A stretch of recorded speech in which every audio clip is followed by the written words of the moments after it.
All right, everybody, I'm back. Hello. How you doing? YouTube, he's Muten Gaming on YouTube, and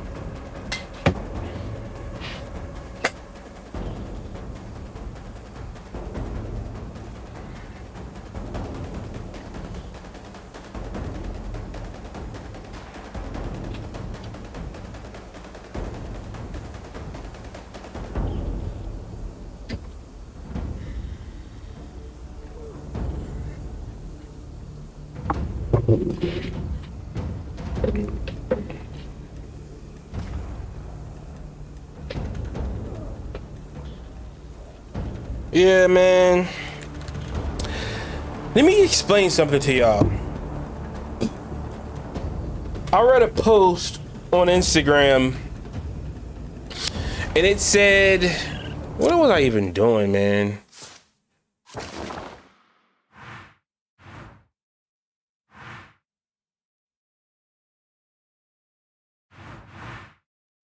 I think I was here. Yeah, I was here. Yeah. Let's just go do that. Look at my fucking cat, bruh.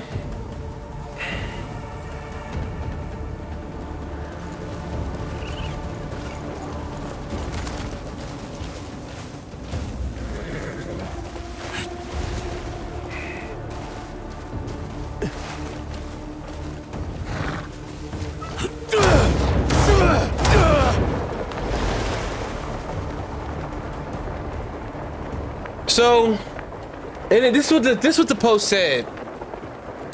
It said, I don't like a nonchalant man.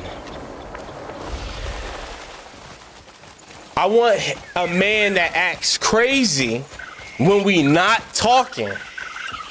What type of weird, dumb shit? That's the most female shit ever, bro.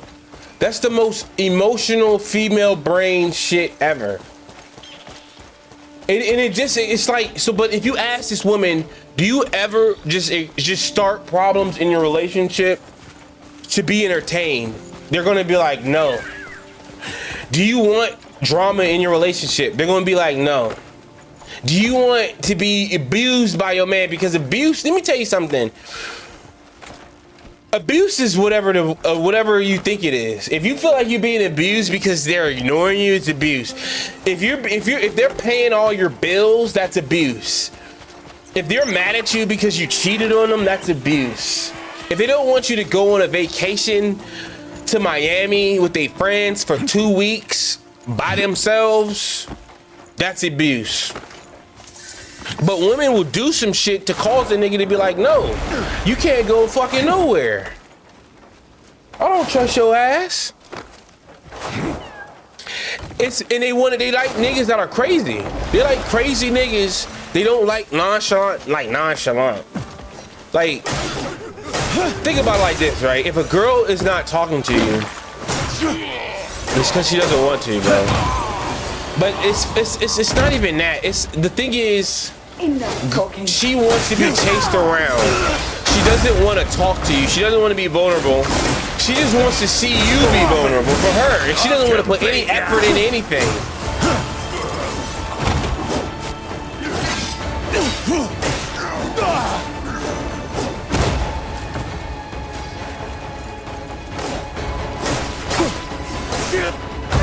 It's really kind of sick, man.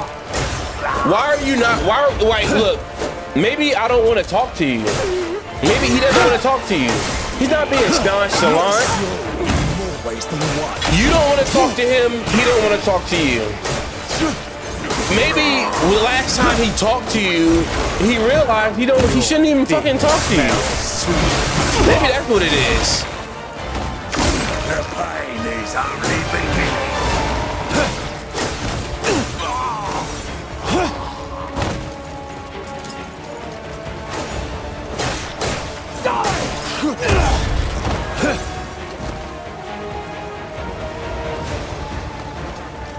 So, and you go out of your way to not talk to somebody that you're romantically dealing with. And then, just That's what this girl would do. Y'all haven't been talking. She wants you to act crazy about it. You're not talking to her. You're not thinking that, oh, I'm gonna act crazy so she likes me. No, because you have fucking pride in yourself. You assume that she don't really want to fuck with you because she not talking to you. Why do you want to be with somebody you don't talk to? Like, when I text you, you don't answer. Or when I do, I don't get no substance out of anything in our conversations. He starts talking to somebody,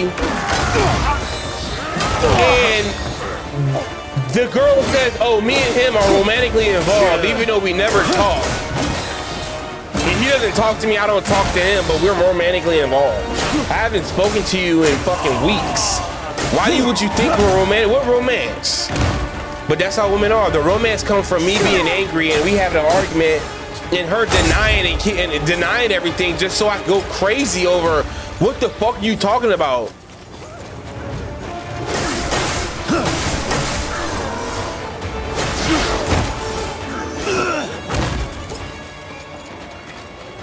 And it's like, yo, I would go crazy if you were special. I would go crazy, but you're not special. You're just another random ass girl who I don't talk to anymore. Not even a girl, you just a random person I don't talk to no more. If you was a random girl, I might try to fuck you. But you're not even a random girl.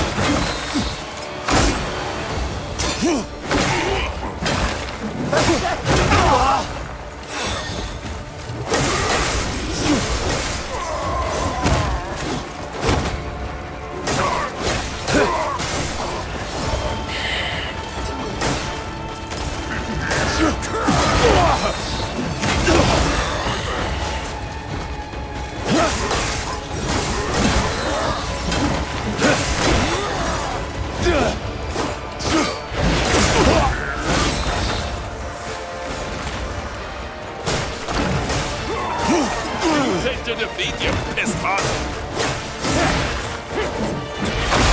Get on with it then.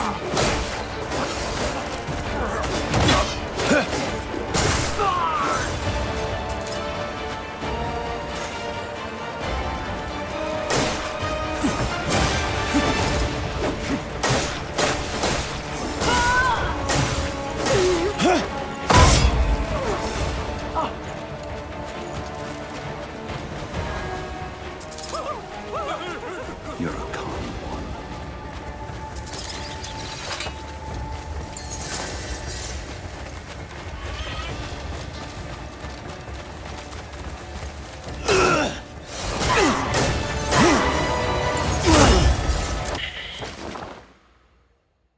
All right, let's just listen to some fucking YouTube, man, because whatever, bro.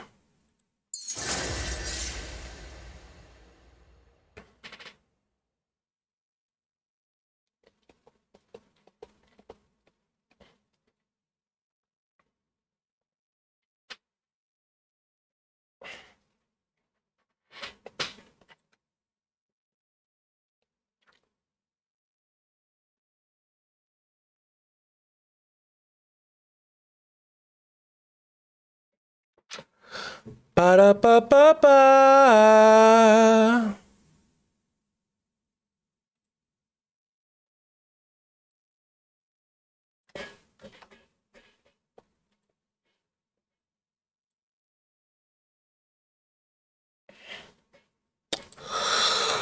Ooh, excuse me.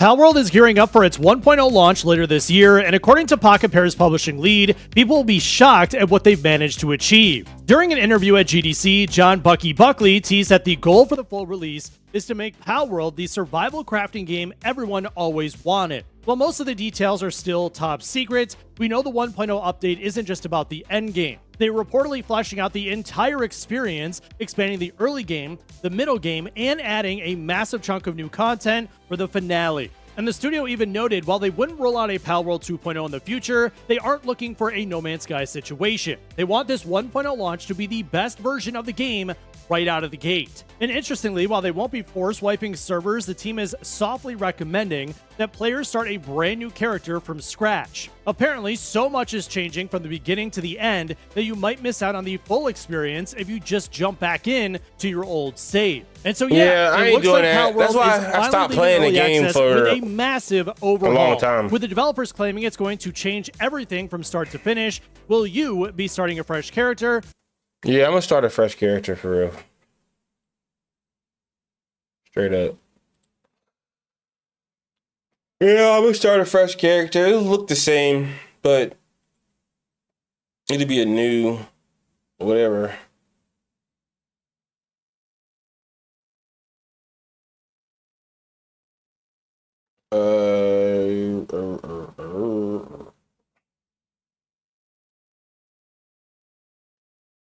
Um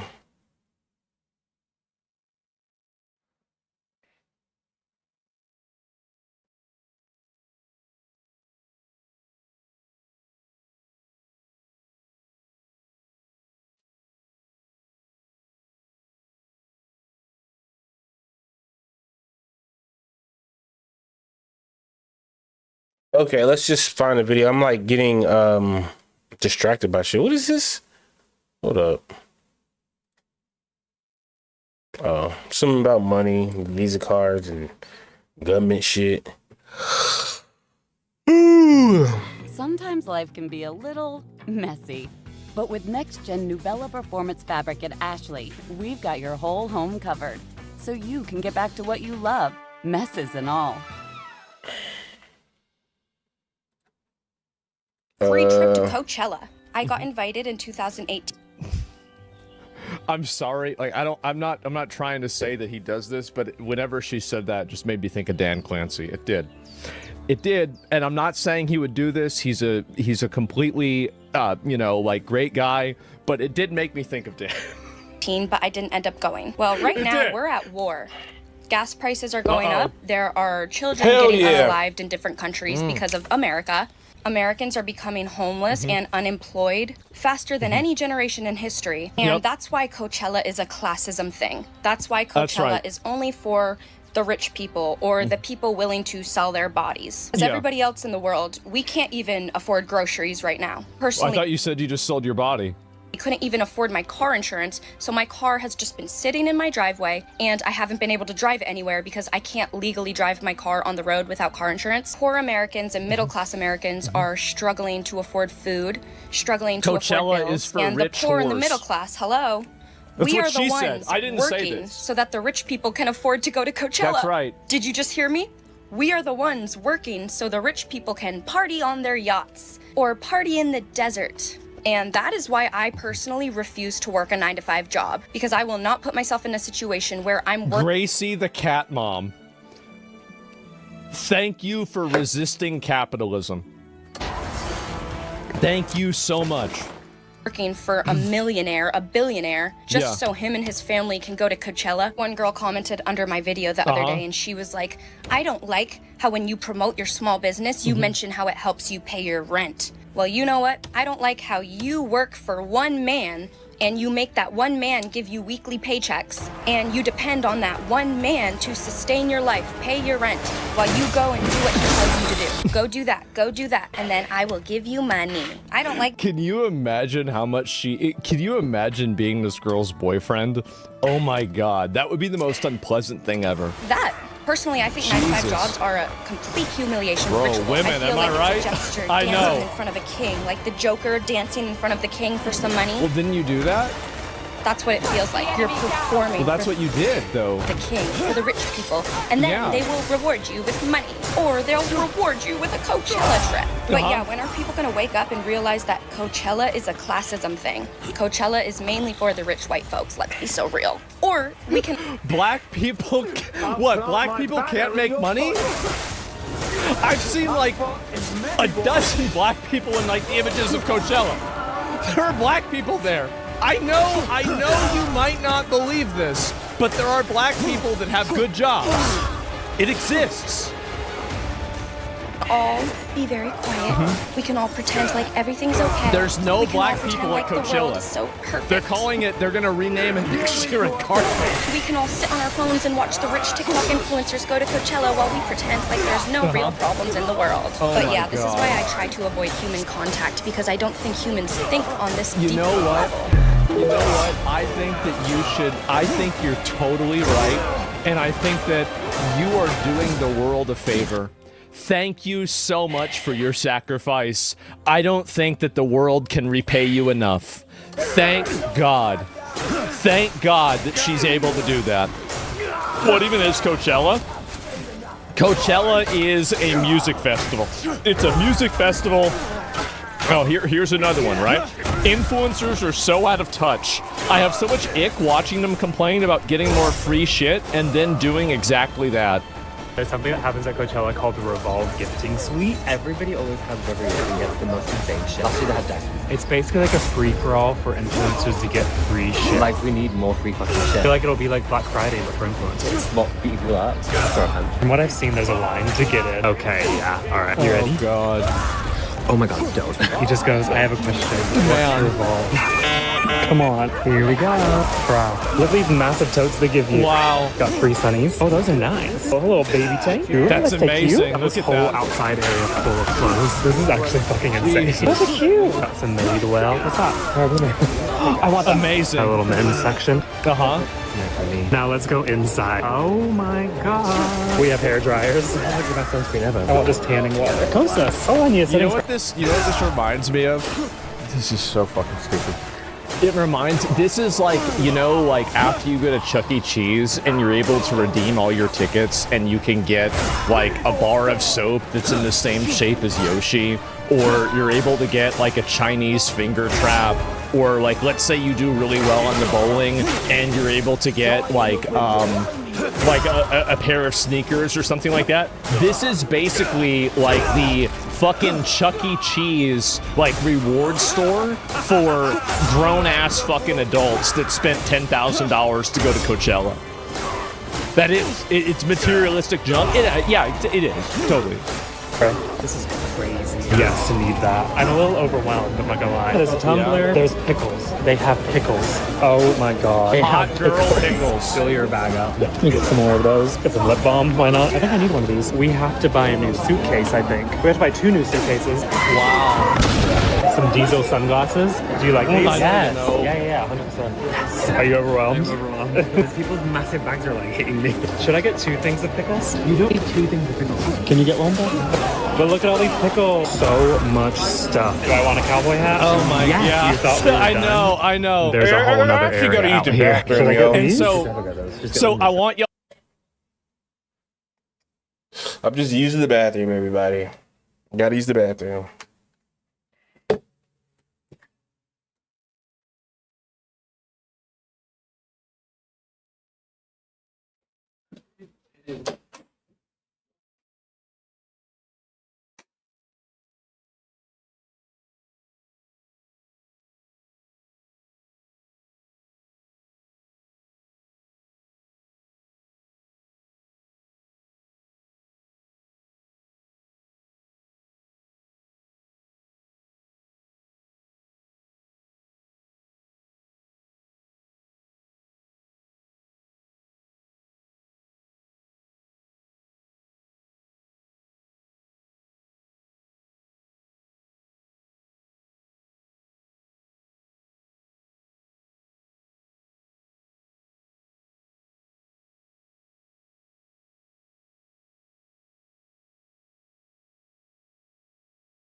Okay, my bad. I had to poop.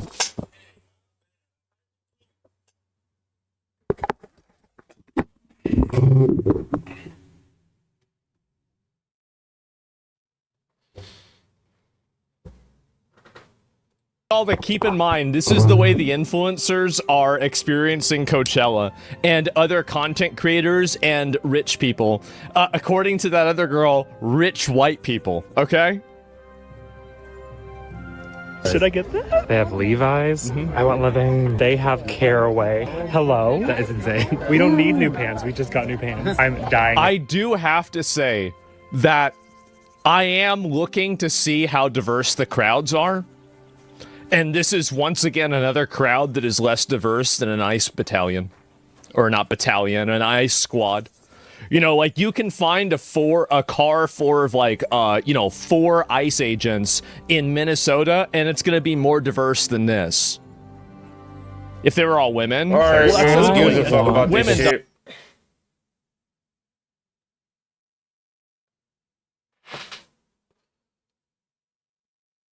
All right, this is some shit about Whoa. What's video that? games. I just built a budgeting app in Base 44. Guys, need to just Sacred Symbols, a PlayStation podcast, is brought to you by, well, you. If you want to learn how to support our show, go to patreon.com/laststandmedia. There's not too much big stuff this week, but a culmination of some smaller items that I think we can get into here.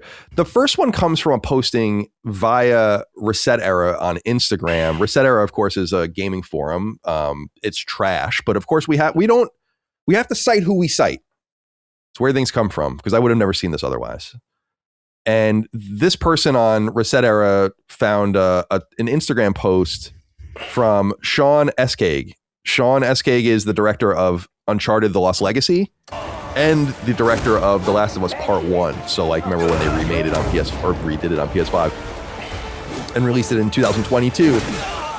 And in between The Lost Legacy and The Last of Us, he actually went to Crystal Dynamics, you guys might remember, and was the creative director of Avengers. So thanks for that. But he came back and he did The Last of Us, and now he's working on something else. He's an animator by trade. Actually, I was reading a little bit about him, Chris. His first project was as an animator on Prototype. So that was look at that. Fairly interesting. The gift that keeps on giving. So on Instagram, he posted this interesting thing and it's interesting only by context, and it was posted back in February, by the way. So this person just saw this in April, which is why I thought it was only fair to cite it, because I would have never seen it. It's a picture of a cannon overlooking a bay somewhere, maybe tropical or subtropical. I mean, there's a palm tree in the picture, and it just says research ... Dustin, what do you make of this? I mean, this is clearly some sort of reference to Uncharted. I don't know what else you would think. Like, what would I Naughty think it's Dog the exact opposite. Oh, really? I don't think there's anything clear about it being Uncharted. Well, I mean, like, what? For sure. Well, let me put it this way, because you're right. Yeah. So let's put it this way instead. Why would Naughty Dog make a game that would look indistinguishable from Uncharted? Which is like, so they're gonna have another tropical setting with like ancient cannons overlooking. I mean, that is Uncharted. Like, you're going for the same aesthetic, the same. I don't know. I think it's weird. And he is the director of an Uncharted game. So I do think from all of those there is something to it, in my opinion. But I understand what you're saying. What do you think? Yeah, we need that GeoGuessr guy to find out where this is. Yeah. True but enough. I definitely get it. Like the cannon, the location, all of that feels very Uncharted. But at the same time, I could see him, maybe he's there for researching a different location, and this is the picture that he happened to take. It's not necessarily he's researching this spot, but maybe. Or it could be something completely different. I guess, I don't, it seems weird because we always thought that maybe a different team was working on an Uncharted game. It feels a little, I guess it's not weird that Naughty Dog would make another Uncharted game, but to me, it's like, if I wouldn't want to do that anymore. Like, I'd be like, we've made basically 5 of these games if you include Lost Legacy. Do we really need to keep doing this? So it certainly could be, but at the same time, I don't read too much into it personally. What do you think, Chris? I don't know, man. If it wasn't for the research tag, I wouldn't think much of it. You know what I mean?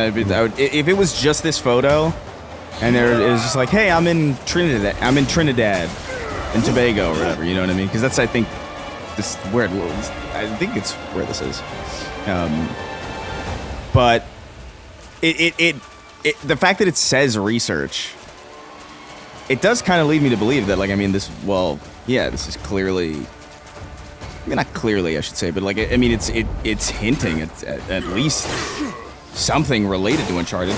I don't know if he So here's the thing. He's the creative director of a Naughty Dog game. Or not of a Naughty Dog game, but like of an Uncharted game. Right? Yeah, Lost Legacy. So it doesn't. Would it be unreasonable to say that like, oh, he directed an Uncharted game? Maybe Naughty Dog isn't doing it, but he's involved in some way. Yeah, they could be consulting maybe or doing something. You know, like consulting, like I don't know. This screams Uncharted to me. I just don't know what else it could be, really. And if it is not Uncharted, then it's something else that's like so adjacent and so similar as to be insane to pursue. If they were just like, oh, we're making an island adventure game that has nothing to do with Uncharted, it's like, really? Why? Yeah, that's what I'm saying. That's like, my problem too. Is like I just don't think so. I don't know. I'm a little bit more. I'm leaning towards your inclination. Where it's just like, yeah, this is definitely something. It's that research tag. Like that kind of says it to me. If it was just this, is oh, he's on vacation. Yeah, exactly. Like taking pictures of stuff. But like the fact that he went out of the way to say like, oh, research. Like it's definitely a tease of something. Yeah, I agree. And if not Uncharted, then what is it? And I also think it's interesting just that, I mean, deleting it would dry sand it, although no one really realized what it was at the time, so you could have maybe still gotten away with it, but I just don't think... I love the idea of things being kind of intentionally leaked or intentionally hinted at, and they're so buttoned up that they don't do things kind of... The director of the game wouldn't make mistakes like that. I understand what Dustin is saying, but that it could be anything, but I just don't know how you can't read that as Uncharted. I mean, that looks like an Uncharted screenshot. With April 15th coming, doing your own taxes doesn't have to be intimidating. Meet H&R Block online. Just drag and drop last year's return, then follow the clear step-by-step instructions. And if you need it, expert help is just a click away. Meet the April 15th deadline at hrblock.com.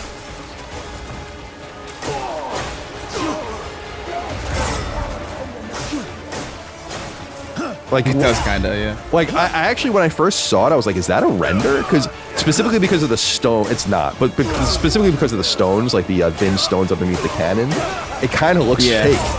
And I was like, oh, what is this? Yeah, but even the rust on top of the, like, that bright blue paint on the cannon looks kind of like, it almost looks like a game design thing. It's like, look, a cannon is here for you to, you know what I mean? It feels very gamey. It's really the background that kind of gives it away, like the, the distant kind of horizon. It's like, oh, that looks so realistic that it looks as bland as it should. But everything in the foreground looks like, it does look like a video game. Or it looks like Uncharted, I should say. And you're right about it being Trinidad and Tobago, by the way. I didn't see that, so yeah, we know that that's where they were. Go ahead, Dustin. I was gonna say, here's an idea. Uncharted prequel about Francis Drake. That'd be pretty cool. That would actually be fucking awesome. Something about like where the origin of one of the treasures from the games come from. Yeah, that's a great idea, Dustin. To like do something, even an interplay where you play half of it as in the past and half of it in the present. You know, would be kind of interesting. Assassin's Creed. Yeah. It could be cool. A few people wrote in about this, but I went with Nashville Nibbler. Says, what's up, Sacred Fellas? Are we finally about to see the return of our favorite mass murdering retriever of antiquities? Yep. Sean SK, creative director at Naughty Dog, dropped a cryptic Instagram post that has the internet. I remember playing Uncharted 3, and there's a villain in it. And the villain's like, bro, me and you are the same, bro.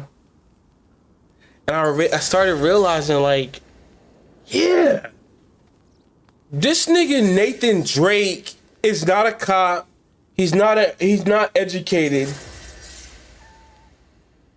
And he's killing niggas. He's spending thousands. Because the villain was like, man, think about it. How many people did you kill to get here? You know, I hired them people. Them people got families that you killed. And I was like, yo, I have been headshotting, just killing like a bunch of motherfuckers. It was amazing. That's why, like, I've never agreed with most people who play video games about video games. The most popular games, I've never thought they were any good. I never thought Call of Duty was any good. I understood what Call of Duty was and why people played it, but I'm like, You willing to play this every fucking year? Why don't you play a different first-person shooter? But I understand. But now, like, I'll have that argument anymore because I realize that gamers are so diverse, bro. Like, everybody thinks of playing video games different, but nobody liked Uncharted. But Uncharted and The Last of Us is still the best third-person shooters ever. There's no better third-person shooter than Uncharted and really Last of Us 2. If we got Last of Us 2 online, it would have been the best. That would have been I wouldn't even have to talk about Uncharted. I would just talk about Last of Us 2 and its online shooting and all that stuff. Like, and GTA 6 shooting is not going to be anywhere near Uncharted or Last of Us 2. You know what I'm saying? Like, so, but Uncharted 5, it's going to be Drake's daughter. It's going to be Nate's daughter. Like, they were trying to hide their past from their daughter, and their daughter, like, is so inquisitive and she likes adventure and, like, she likes history. She's just like her dad and just like her mom. They both liked it. Like, she's gonna go out off her own. And what they could do is make a sexy white woman that's fucking and sucking dick as an Uncharted 5 game. It was like it always does. Uncharted 4 sold like 15 million copies, man. Convinced that a new Uncharted is in development, which lines up perfectly with that Cassie Drake live from PS5 ad we saw in early 23. My question for you, gentlemen, with Intergalactic hopefully launching next year, when do you think Uncharted might make its comeback? The audience knows, I mean, I'm doubling down on and tripling and quadrupling down. Like, I'm convinced that an Uncharted game is in development. I don't think the Cassie Drake thing is a coincidence. And even the timing of Sean Escage's directorial stuff indicates that 23 would have been, so early 23 with the Cassie Drake stuff could have been the time at which it's like, yeah, let's tease that we're really going to start doing something like this now. Because again, as I said, you know, The Lost Legacy is what, 2018 or something, and then maybe even 2017, and then The Last of Us Part 1 is 2022, so he would be free to do the next thing. I also I think the commonality, well, I don't want to speak for everyone, but it doesn't seem like people don't want more Uncharted. I don't think they beat it into the ground quite as bad as they could have. And when you really think about most of the Uncharted games, like even if you take into account Golden Abyss from Bend, all of these games, like Golden Abyss came out right after Uncharted 3, you guys might recall, like a few months later. So Drake's Fortune, Among Thieves, Drake's Deception, Golden Abyss all come out by early 2012. Then you have one Uncharted game in 2016, and then its expansion basically in 2017. It's really not that much comparable to like what it could be. And so like I don't think it's crazy that they would make it. I don't think it's crazy that it's going to be about Cassie Drake, and I don't think it's crazy that it's probably been in development for years. And in fact, I feel like with the success of the Uncharted film especially, there's more juice to get out of this thing, and they would be kind of stupid not to do it. Uncharted is fucking awesome. Yeah, I mean, it's like really like one of the great flawless franchises. Like what is wrong with it? Nothing. Yeah. People It's just excellent. hate on it. Even the shit where people are like, oh, Uncharted 3 is kind of like Uncharted 3 is better than like 99.99% of games ever made. You're comparing it to like Uncharted 2. Yeah. Sure. So to me, I'm like, there's more. The one thing that I think would be interesting is this would be really the first time that it would be totally undertaken from the floor without Amy Hennig. Because obviously Uncharted 4, the way it was delivered was not her vision and not her story, but a lot of that stuff was from her game, and they reworked it into the new game. And I know that, as I've said, because I saw the whole layout of her game on a wall once, of all the locations and everything, and those locations are in the Uncharted 4 that we know. So I don't think it's that crazy. And I think if I remember, my theory was that they might have had a secret external team doing this, like a team they were going to announce or whatever, but seems like it's them. And I don't hate it. Especially if the rumors are true that they have 3 games going.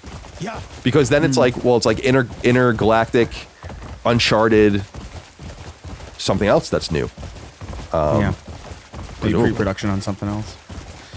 I don't know. I agree generally. Like I think they've been pretty good about restraint with Uncharted. You know, it's been 9 years, 10 actually. Yeah, be 10. It will be because it's a spring game. Actually, I think it was spring 2016. Uncharted 4. 2017 technically with Lost Legacy, but so like 9 years still since. But that's a long ass time to go without anything. And I think that's it. That's just enough time, maybe even more than just enough time for people to be like, yeah, that would be cool to see again. So yeah, I think it's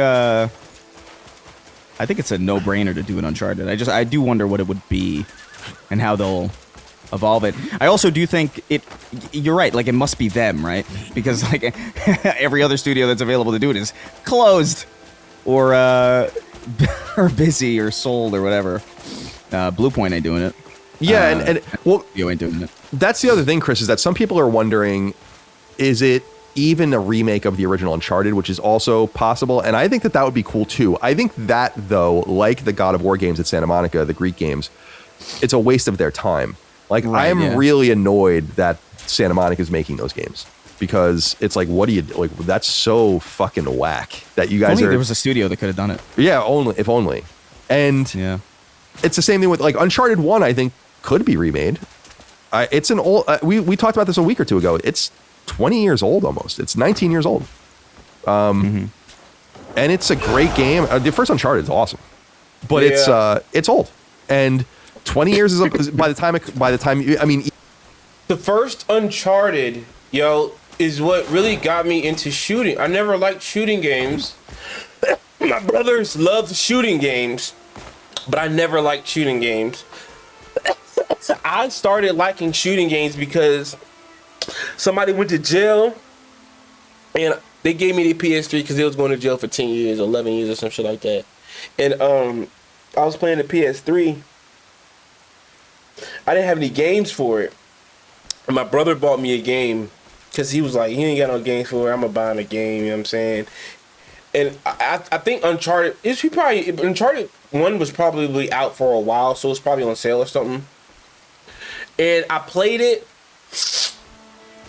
and I was like, this is tough. And he was fighting against, just straight up, like, it was just a criminal game. It was niggas stealing from each other. Like, they were all looking for a treasure, but it was gang niggas. It was like gang niggas looking for treasures. Like, Drake was shooting, like, at the cartel and shit like that, bro. It was crazy.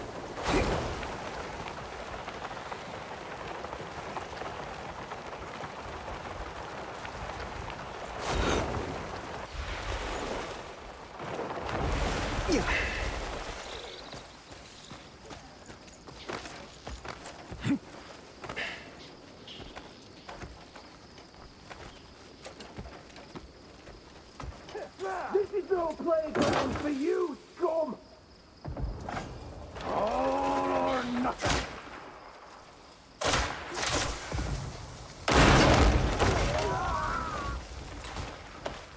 Go back to your own land!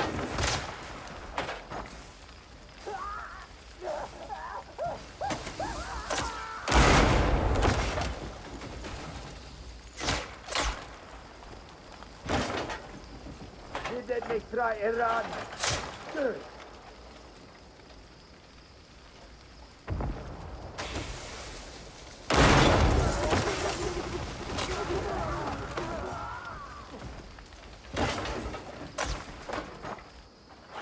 Oh, that's what I gotta do.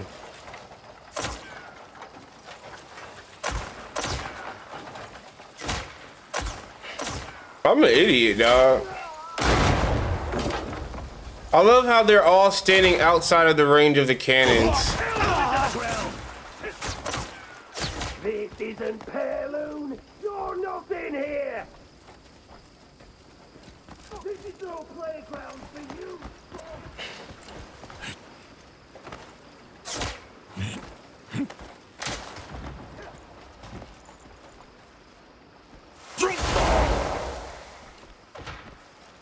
Well, yeah, Uncharted 1 was tough as shit, bro.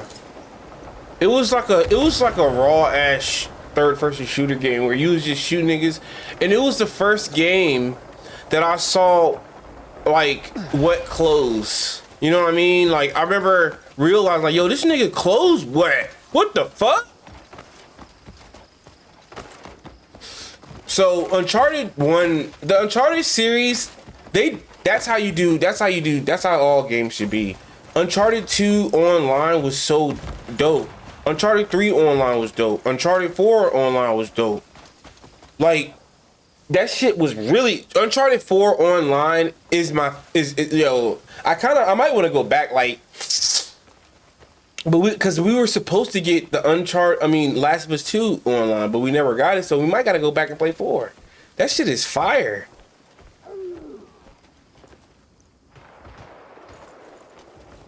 Where's the cannons at?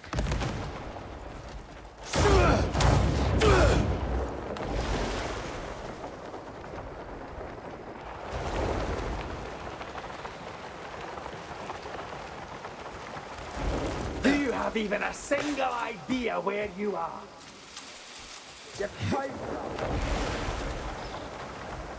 How do I destroy this tower?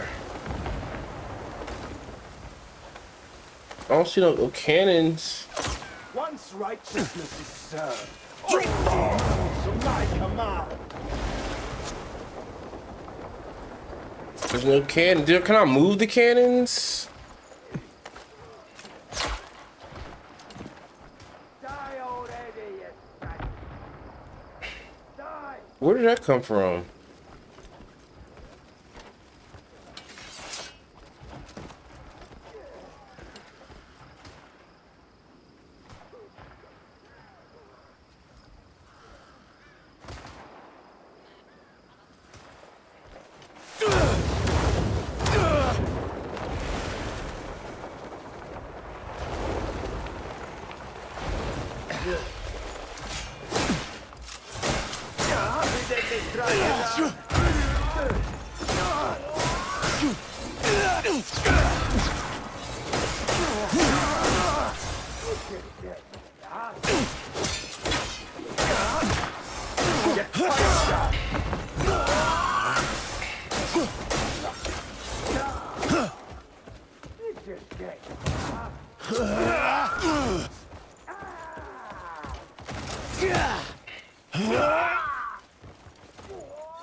I don't see any cannons to destroy this thing. Are there cannons over there?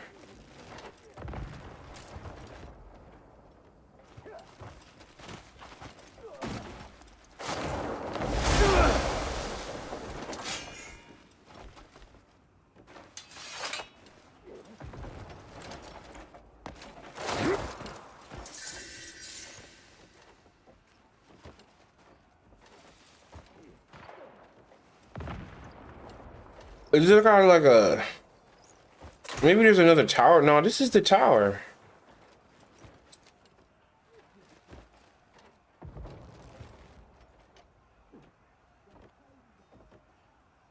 You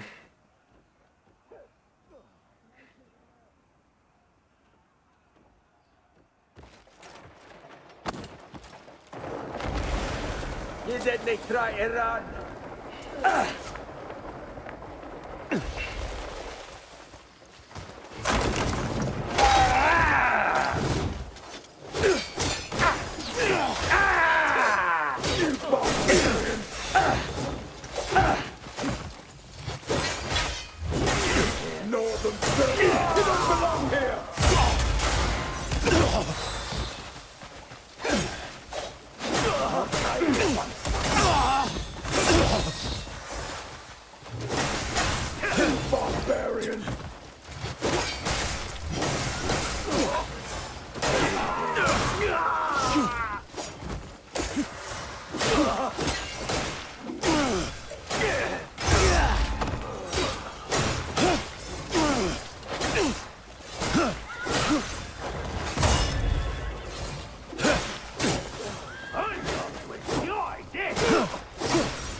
What?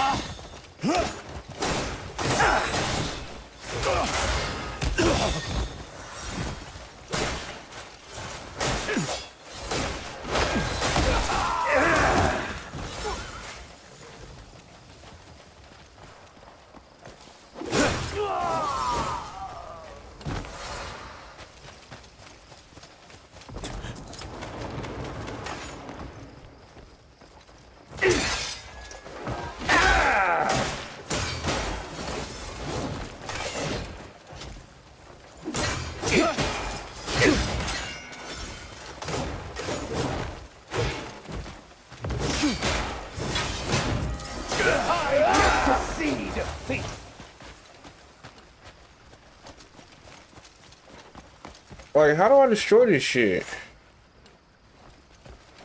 Maybe I just break these?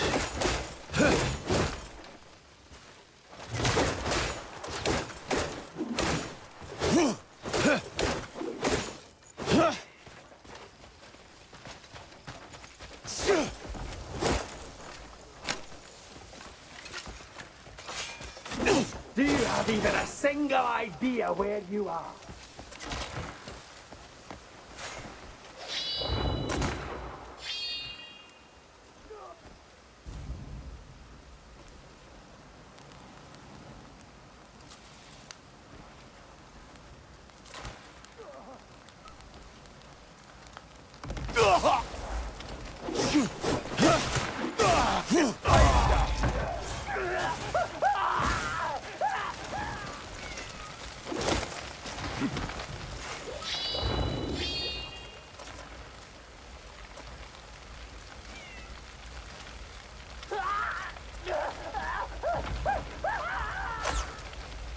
It's just getting started.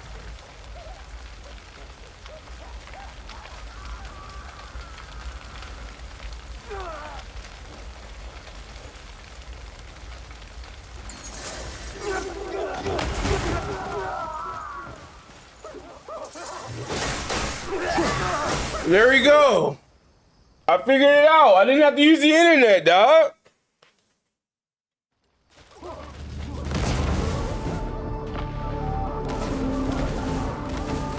The enemy is retreating.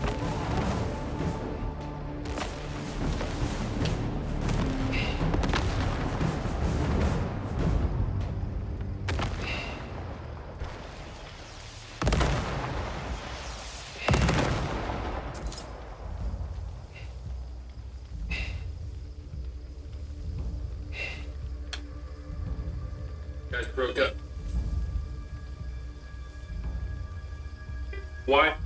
Why did you break up? Are you seeing anybody else? What is her name? Are there any other key details that you have not told me yet? Oh, so you guys broke up. Why? Why did you break up? Are you seeing anybody else? What is her name? Are there any other key details that you have not told me yet?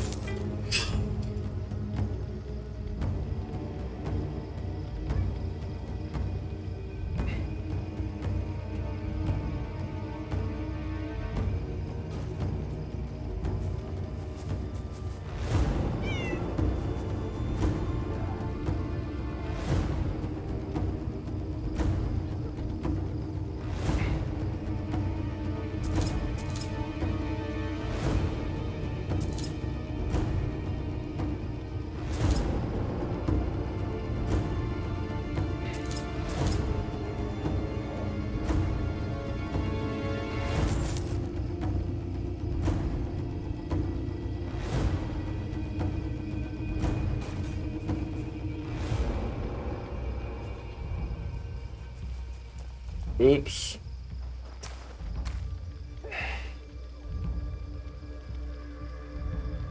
God damn it. There we go. Alright, man. Okay, now what do we gotta do? Fight the boss? That's fire. Legit. Like, literally fire, but also fire because the cat was all up in my grill, yo.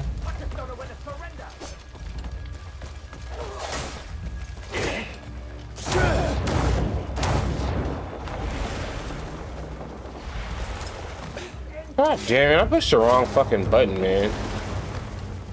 God damn it. Oh my god. You barbarians! Die, grenade! Oh god. Northern film!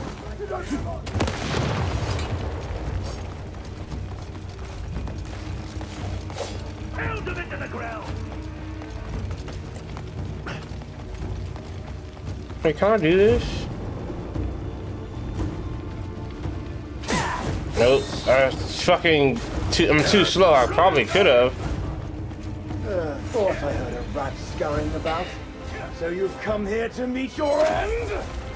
I'll be happy to oblige! There is no future for weaklings like one! Oh shit. This is a righteous revolution!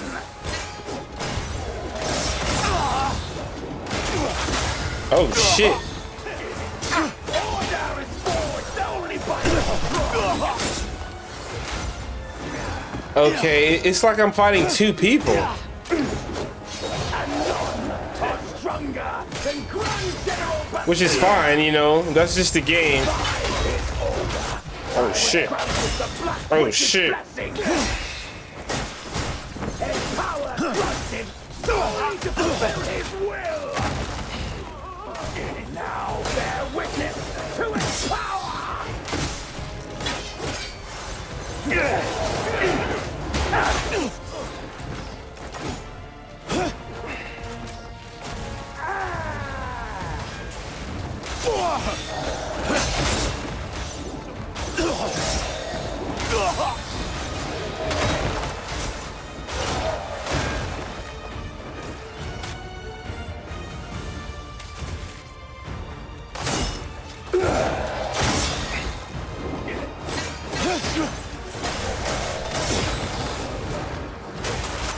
Buckety.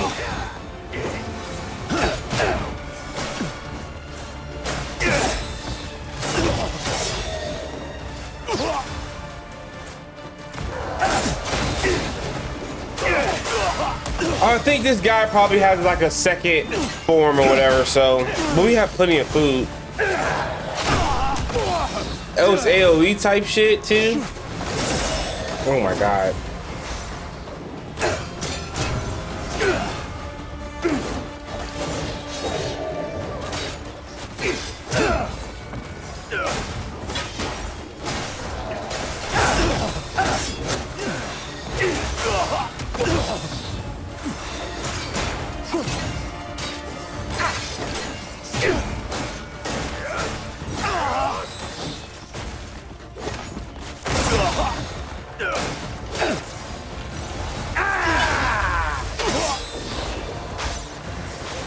Yo, what the fuck is going on? I slid or some shit.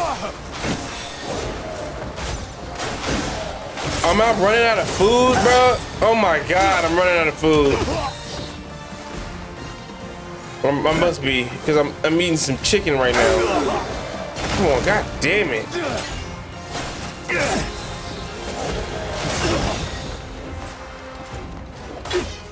I'm going into my ones.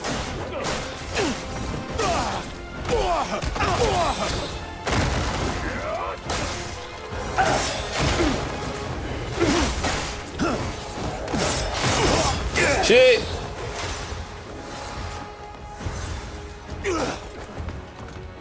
Where did he go?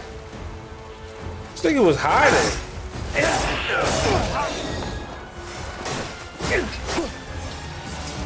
Yeah, he turned into a fucking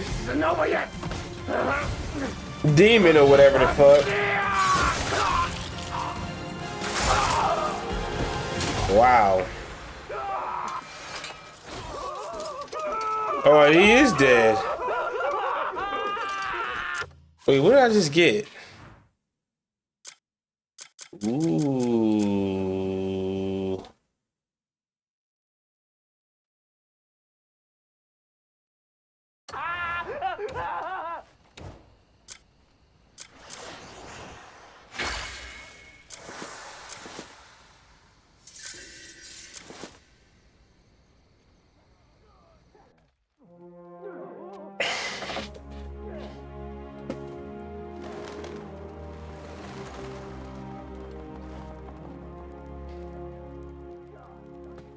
Greymane!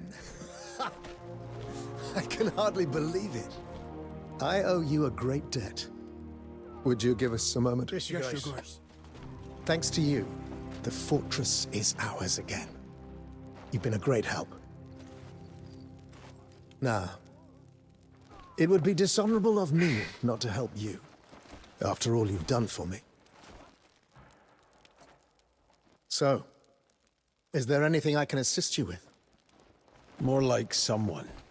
I hear Muten is hiding in Demonis. Muten?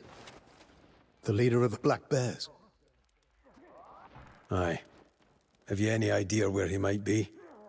I barely escaped Duke Caliburn's bloody coronation. But I did see a huge fellow there, and I'm certain it was Muten. If he is in Demonis, as you say, I'd bet he's teamed up with Caliburn. I see. And do you know where Caliburn is? He's quite the cautious man. Tracking his movements is no easy task. But his old study at the castle would be a good place to start.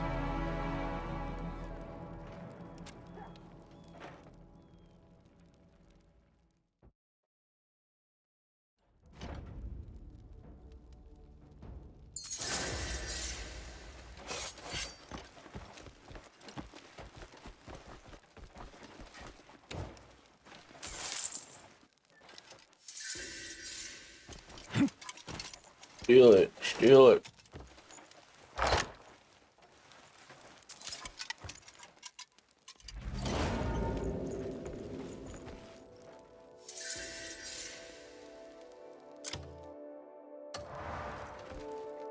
Damn.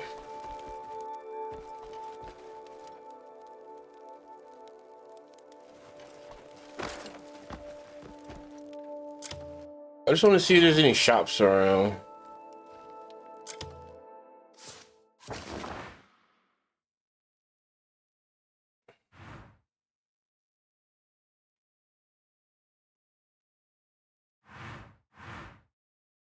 Where's the coronation at? I probably should take over these places too.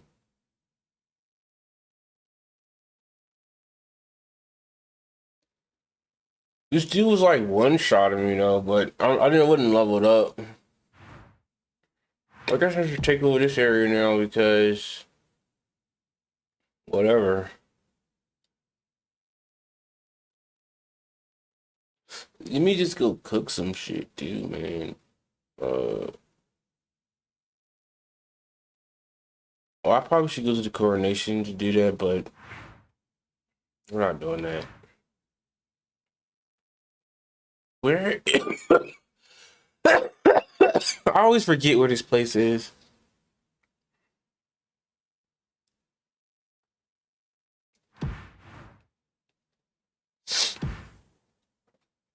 It's already 9 o'clock.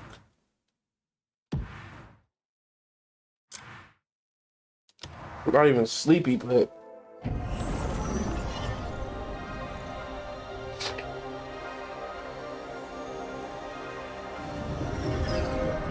it's whatever, man.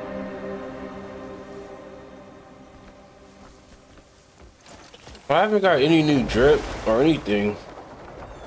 I guess I have. I just don't like none of that shit. But you know what I'm saying? They're not even. I got good shit. I don't know what the fuck is going on. Oh shit! I need I need golden spider silks. I'm sure these things are important for some reason. Where did it go?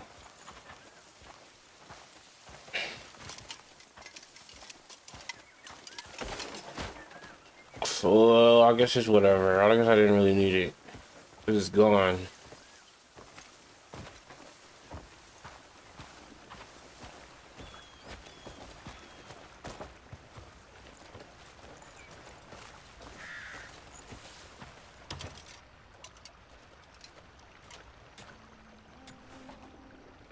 I've seen men fight over meat half this. Hope you cook up something nice.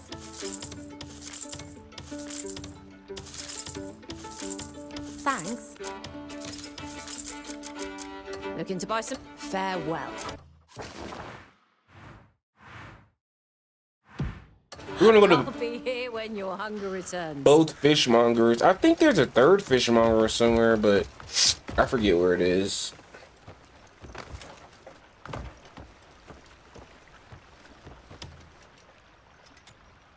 My bait, never. I'm guessing you're happiest with a fishing rod in hand. Oh, I ain't got I'd be nothing. honored to fish with you someday.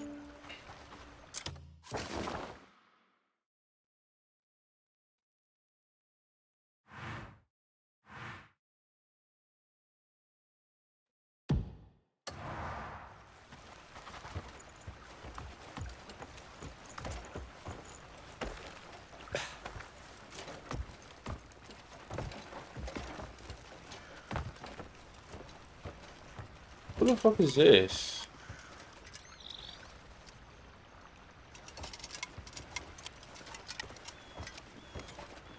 Enjoying the day? You'll find it useful.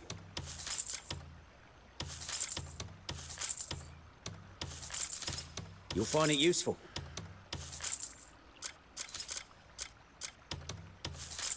My thanks. Enjoying the day? Interested in anything else? All right, let's go. Yeah, there's a fishing village down here, isn't it?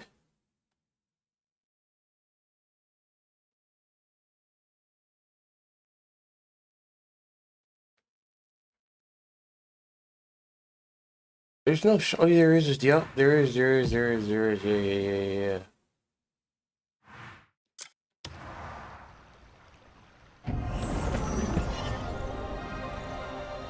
Even imagining getting it out for the 20th anniversary, that makes perfect sense to me too. And hopefully you can do maybe even both of those things. But I know people are a little puzzled by my adherence to this theory, but I just do not believe that 2023 ad was a coincidence or nothing. I don't believe it. Like, I don't believe it. That doesn't make sense. It's pattern. It's a basic pattern recognition. Like, and to be fair, it could be that there was something planned or in development that was scrapped. That's also a possibility. Sure. Where like maybe the game existed and then they were like, and it went far enough along into development that they were like, yeah, we're gonna do this, and then I don't know, whatever, something fell apart, or that's possible. But even that assumption operates under the expectation that at the game existed in some form. So they were doing it. Every other vignette in that trailer is something that you can point to that exists, except for that. And so, yeah, that's weird. That's not like a normal. You don't have like a random thing that doesn't amount to anything in like in a huge ad campaign for your entire IP portfolio. Yeah, and everything else in there is identified as something. So, also this live action, whatever it was, would be the only thing in there that wasn't a game. Yeah. It's like the thing that bothers, like, Uncharted 4 ends clearly making Cassie like the receiver of the Drake legacy. Is there and that's time, obvious. Then you combine it with the ad, and I'm like, I don't know, man. I don't know like why that's such a far-flung theory. And I would want to see that. We talk about the feminization of PlayStation Studios, which I agree. So now we're going to get another fucking female protagonist. But this is the one that I think this is cool. Especially if, I said this before, like my story for it would be she like goes on an adventure and Drake and Sully basically have to go and help her or rescue her in some way. So like, and it's a young Drake moment where like you don't really know that you're going to play as Drake, Nathan Drake. It's something that maybe they keep hidden. And then chapter 11 or something, you're suddenly playing as a gray Nathan Drake or an older Elena. He's like a Sully kind of figure. Right, exactly. And Cassie like gets into a shitload of trouble, and so like he has to kind of like go back into the field and help her or whatever. I think that would be that actually him being a Sully is actually tough as hell. Yeah, I just think it makes sense. I think they've been building to something, or not been building, but like they left it. They left a cliffhanger, not a cliffhanger, but they left it open to explore in that direction, and I think Yeah, they would be dumb not to do it, I think. The ending of Uncharted 4 is super cool. Like, I don't want to spoil it like beat for beat, but it's like a really cool idea. I wonder... I gotta replay it. Yeah, like, I played it a couple of years ago, I want to say I replayed it. And I played The Lost Legacy, actually, for the first time, and it's so good. Like, it is just that Naughty Dog magic of... Really? It's what I say about Rockstar and Grand Theft Auto. Like, you spend enough time and money that you should have expectations that things respond like this, and I play that game, and I'm like, this is a crazy game. It's so much better than almost everything else, and it's not like an intrinsic Naughty Dog talent, though that's there. It's like just money and time. You probably know Vistaprint for business cards, because we've printed them for millions of small businesses over the past 25 years. But we also print signs, stickers, shirts, and more. If you need it, we print it. Print it all with 20% off for new customers at Vistaprint.com. If you believe and scope things in a very certain way and give people enough space, they can create they can hang themselves, but typically they'll create something pretty amazing. And Uncharted 4 is a really extraordinary game. I hope my selection suits your needs. I want more Uncharted. I think it's time. It is certainly not a franchise that's been beaten into the ground in any way, shape, or form, and I think it's fairly obvious, in my opinion. So Dustin and I guess, disagree with it on that front. I think it would be so weird if they did something where that was like a research photo of like something where I'm like, so you're in the Caribbean with an antique cannon. Yeah, it's for Jack and Daxter. Yeah, exactly. Or it's like some new IP, and I'm like, so you like, I don't know. That would actually be a little more disappointing. It's like, that's what's so cool about Intergalactic is it's so distinct from what they've done. And I would hope that if they continue to do new things, which I'll take all day, keep going in different directions. I'd like to see something. I'm sorry, go ahead. No, I was just gonna say, like, it's been so long. Like, I love this restraint in general. Like, I wish more franchises did it, where they just went a long time without doing something or hinting at doing something, you know? It gives you a chance to miss it. I think that's why, honestly, like, even Gears E-Day, like that Gears of War game is like, there's a lot more positive buzz around that, or like positive sentiment around that game than I would expect. It's purely because it's been, like, 2019 was the last Gears game. That wasn't like a remaster or something. People are excited to revisit these places because they're fucking good. And Uncharted is like, Uncharted 1 even is like very charming. Oh, it's super charming. It's super good. Yeah, Uncharted was a franchise that was at ground zero of the turnaround of PlayStation, and it was really Uncharted 2 that did it. But I remember that fall of 2007 when Uncharted 1 came out, there was good feelings around it. I remember that very well, and people were like, "Oh," because there was a lot of skepticism that Naughty Dog could do something like that. They're obviously a great studio, but that was a sea change for Naughty Dog to go from Crash and Jack to something like Uncharted and then The Last of Us. And remember too that Neil Druckmann had acknowledged he's producing another internal game. So we know there are at least 2 games internal, and that's not a huge surprise. So why wouldn't he produce he would be perfect to produce an Uncharted game. He helped write Uncharted and obviously directed and designed a lot of it. So anyway, we'll see what happens. The rumors right now are that there's going to be a state of play next week. And that's going to be third party. And then there's that's what the rumor is. I don't know. And then that Sony will go again with first party in June. I assume that's when we'll see Wolverine gameplay. And I would imagine real, uninterrupted gameplay and intergalactic gameplay. Because obviously that's what you want to show next with that game. Shut everyone up. It's the only choice, right? You got to show the game.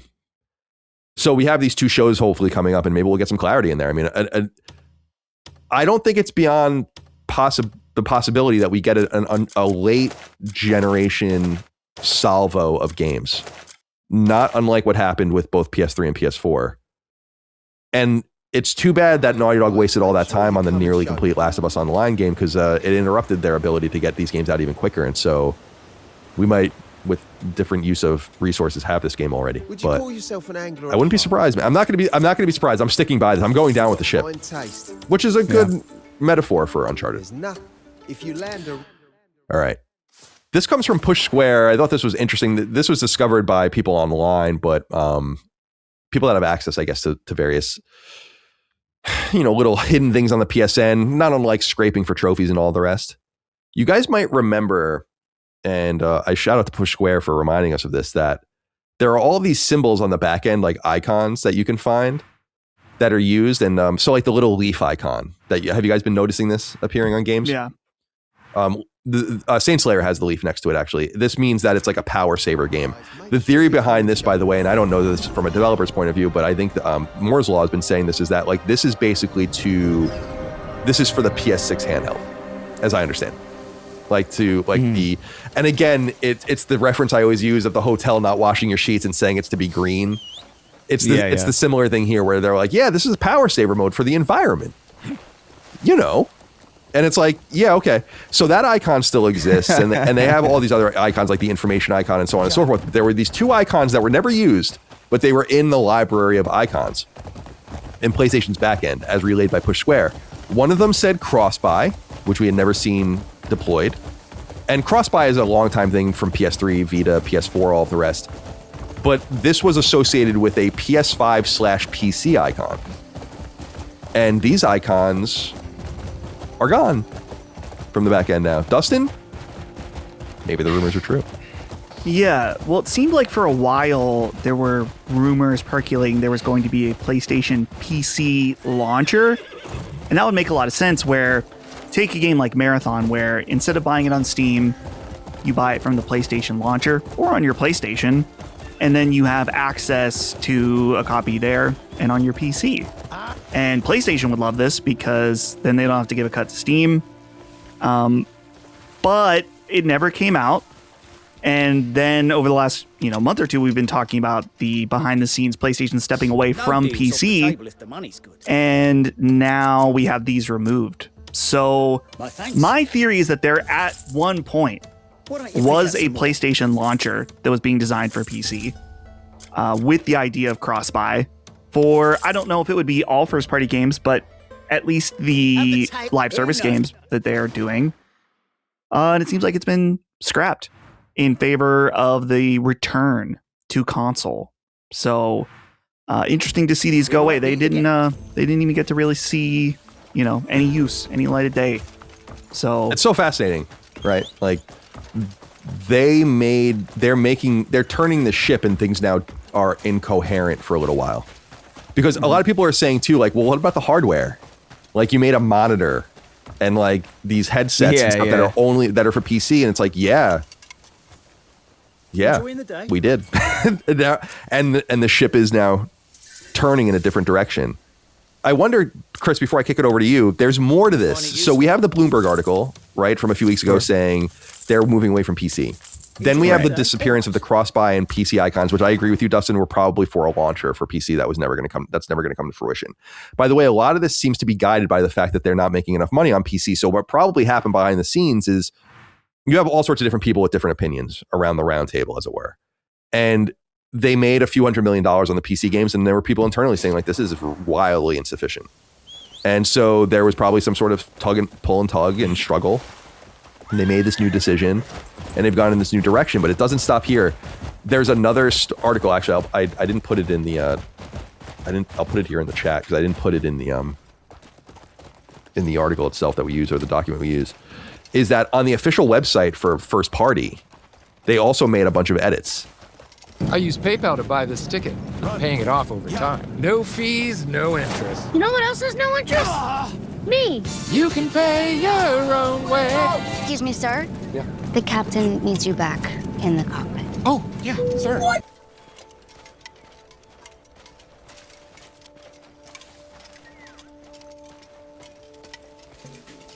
When I started my record label, the business side of things, taxes, finances, definitely felt like adulting.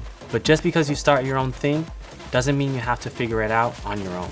It's been amazing to have a TurboTax expert to bounce ideas off of. Even if I'm in the studio alone at night, I have access to a TurboTax expert. I handle the music, they handle the tax questions. File your taxes with confidence with TurboTax experts.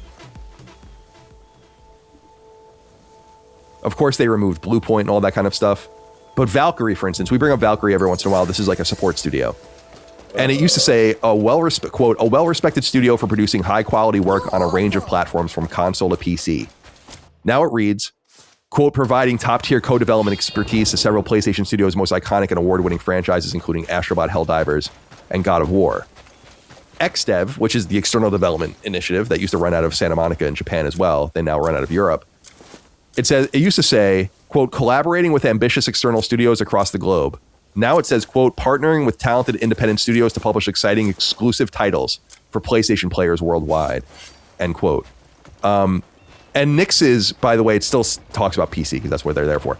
And I worry about Nix's kind of, but as I've said before, I don't worry too much about them because the multiplayer games are still going to come to PC. And so there's going to be a place for Nix's to help with that. Yeah. So Chris, what do you think here? I mean, I think all of this taken in the culmination seems to be that, and Jason Schreier is a very reliable journalist. So you didn't really even need any of this to know that what he was saying was true, but this seems to be pretty much the death knell, the true death knell of the PC initiative. Yeah, I mean, I think it's pretty clear. I don't know if there's really that much more to say about it. Like, I mean, it's the cross-buy icons, like all of this seems to, I mean, outside of them just outright saying it, you know, like they've kind of outright said it already. But yeah, it looks like they're stepping back. And I've said before that I think they understand that it's not just about the small chunks of change that they're making on PC. I do think it is the idea that, like, there's not that much of a hunger for these new machines. In comparison to previous generations, even PS5 was, you know, it was teetering, you know, on the edge of, like, people were like, do I want it, do I not? It was ultimately exciting enough. You know, the SSD was promising, you know, and that was materially important. Now we're in a place where, like, the economy is fucked. Your dollar doesn't go nearly as far as it used to. Consoles are going to be more expensive. Even this new PS6 that's going to be cheaper than whatever previous consoles that they made, like the PS5 or whatever, it's still going to be a chunk of change. You know, like, this is not a cheap thing that you're asking somebody to buy, especially in the current economic climate. So I think they understand that there's some level of writing on the wall here where, like, we've kind of got to make more of a case for our machine now. More so now than we used to. Mm-hmm. They had the inertia from PS4, and they're going to have inertia from PS5 still as well, but I do think more and more people are probably going to look at PC as a realistic alternative now that prices are kind of skyrocketing towards that higher end place. I mean, even you think as like a parent, right? Like even as like a parent buying something for their kid, you think like, well, a computer's really useful. It's useful for school. It's useful for, like, the world is online now, so, like, you kind of have to have, like, some facet of a place on computer anyway. It's a different world than, like, when I was, like, a kid, where, like, you would never, you know, generally speaking, like, it wasn't even a remote thought. Like, oh yeah, I'm gonna buy my child a desktop computer. I just think the world is different now, and you got to make a case to buy your machine. And if your titles are eventually going to move to PC, that's a pretty big thing. Like I heard from people interpersonally who, like, weren't console people, who are PC people. A friend of mine, Derek, on the show, he's like he doesn't have a console, right? Mm-hmm. He just bought a PS5 because he wanted to get in before the price hike, and he wanted to play GTA. Right. And that's not coming to PC, so he's like, yeah, I'm not paying $900 fucking dollars, but I guess I'll buy it now and, you know, invest, since it's not going to come to PC quickly enough. But, like, I have to imagine a lot of people are in that position too, where they're like, yeah, well, why buy a console if I can just play it on PC for cheaper, or for if I'm just patient. You got to whittle that away if you're going to make a case for a machine that no one's really hungry for, and that's how you make it. Now, the big question for me is, like, are there even going to be PS6 exclusive games at all? Yeah, it's hard for me to conceptualize this. Because I'm sure maybe one or two, right? Like, you do kind of have to do that, I think. But also, like, I question, like, I wonder if you do. Because, like, even PS4 is still operating. PS5 is, like, remarkably cross-generation in comparison to previous console generations. So, like, I wonder if, like, the money that it would cost to make a true Oh, you PS6 fucking- game would make sense limiting it. Tonight, Alicia went to 4 engagement parties. She's done bringing a forced smile as her +1. Here's a ring, Alicia. Say I do to Fruity I thought I had Sweetness. a bunch of torches for some reason. When cereal hits the spot. To PS6, where the cereal. install base will obviously There you be go. significantly smaller than PS4 and PS5.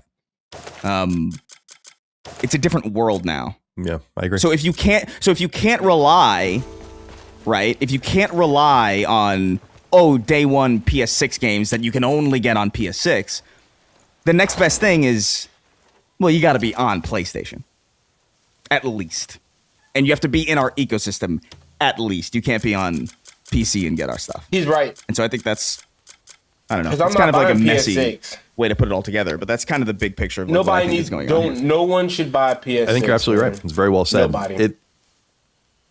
The tension on the market from multiple perspectives is really interesting, because I don't think we've ever been in a situation quite like this before, where we haven't. The hardware obviously is getting more expensive. There's this latent last gen player base of tens of millions of people. Actually, it's not an interesting story, but Genshin Impact is no longer playable on PS4 as of this week. So like big games are starting to move on. I don't know if Sony's trying to influence this. And like, we had no problem bringing, for instance, Saint Slayer to PS4. That was a no-brainer. It's not playable at all, or is it like, are they stopping updates? No, you have to move on to a different console apparently, or a different piece of hardware. Interesting.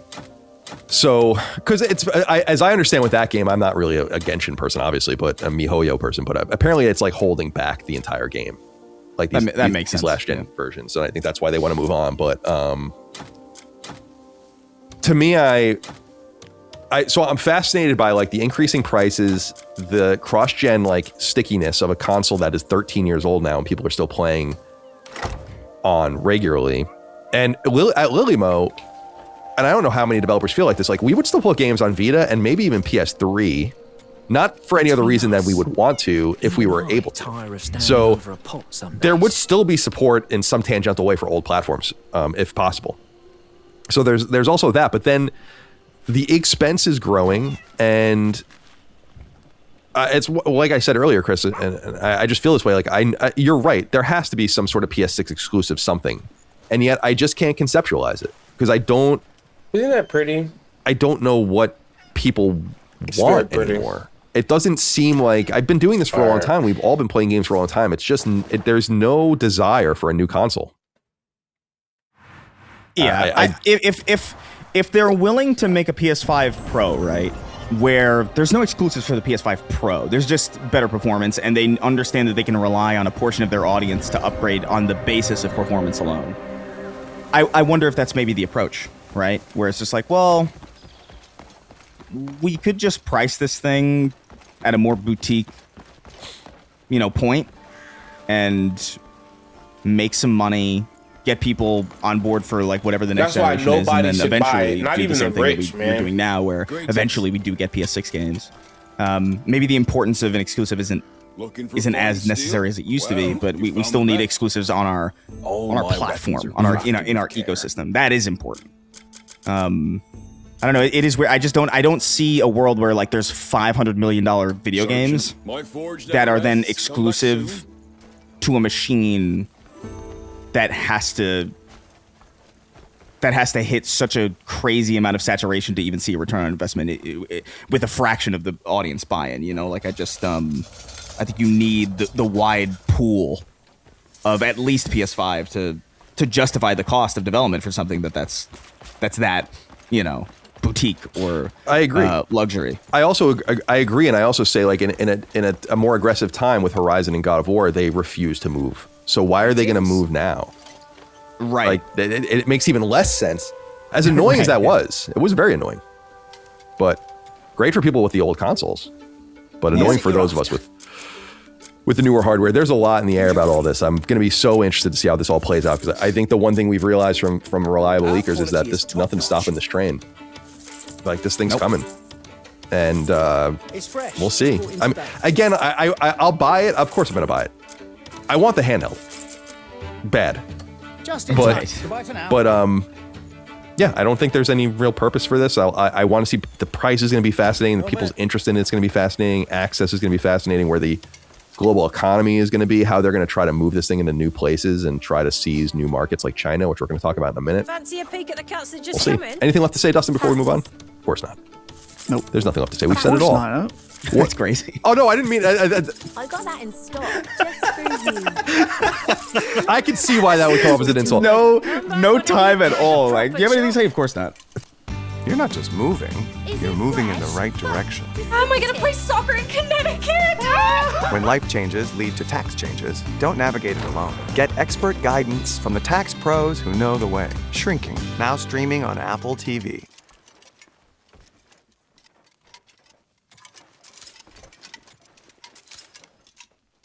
Ready to change up your vibe for spring? Let me show you 3 ways to style this Ashley sofa.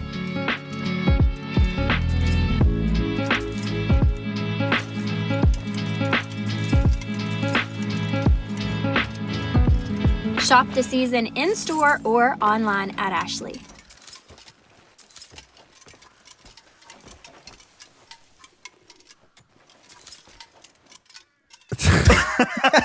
That's so fucking... That was awesome. Someone clip the that. follow-up to the sentence was, I was going to say, of course not. We've covered it all, is what I was trying to say. But Yeah. Right. But it did sound mean, and I didn't mean it it. came across as like, he never has anything to say. Yeah, anything to say. Well.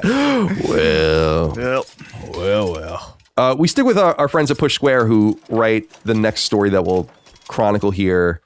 Hiroki Totoki, CEO of Sony, a little bit of an elusive young man. He's not really young, he's old. He gave a rare English language interview with Bloomberg, which they transcribed, and they talked a lot about things that have nothing to do with games, but thanks to Push Square and some users on Twitter as well, we have the interesting information that Hiroki Totoki was talking about in regards to our industry. First of all, I say this over and over again. I mean, this is confirmation. The audience of Sacred Symbol should well know this by now, is that he talks about how much of the revenue of Sony, modern Sony, comes from entertainment. And it's now more than 60% of their money comes from entertainment. This is a major sea change for them. And he says the following, and I thought this was interesting in regards to this.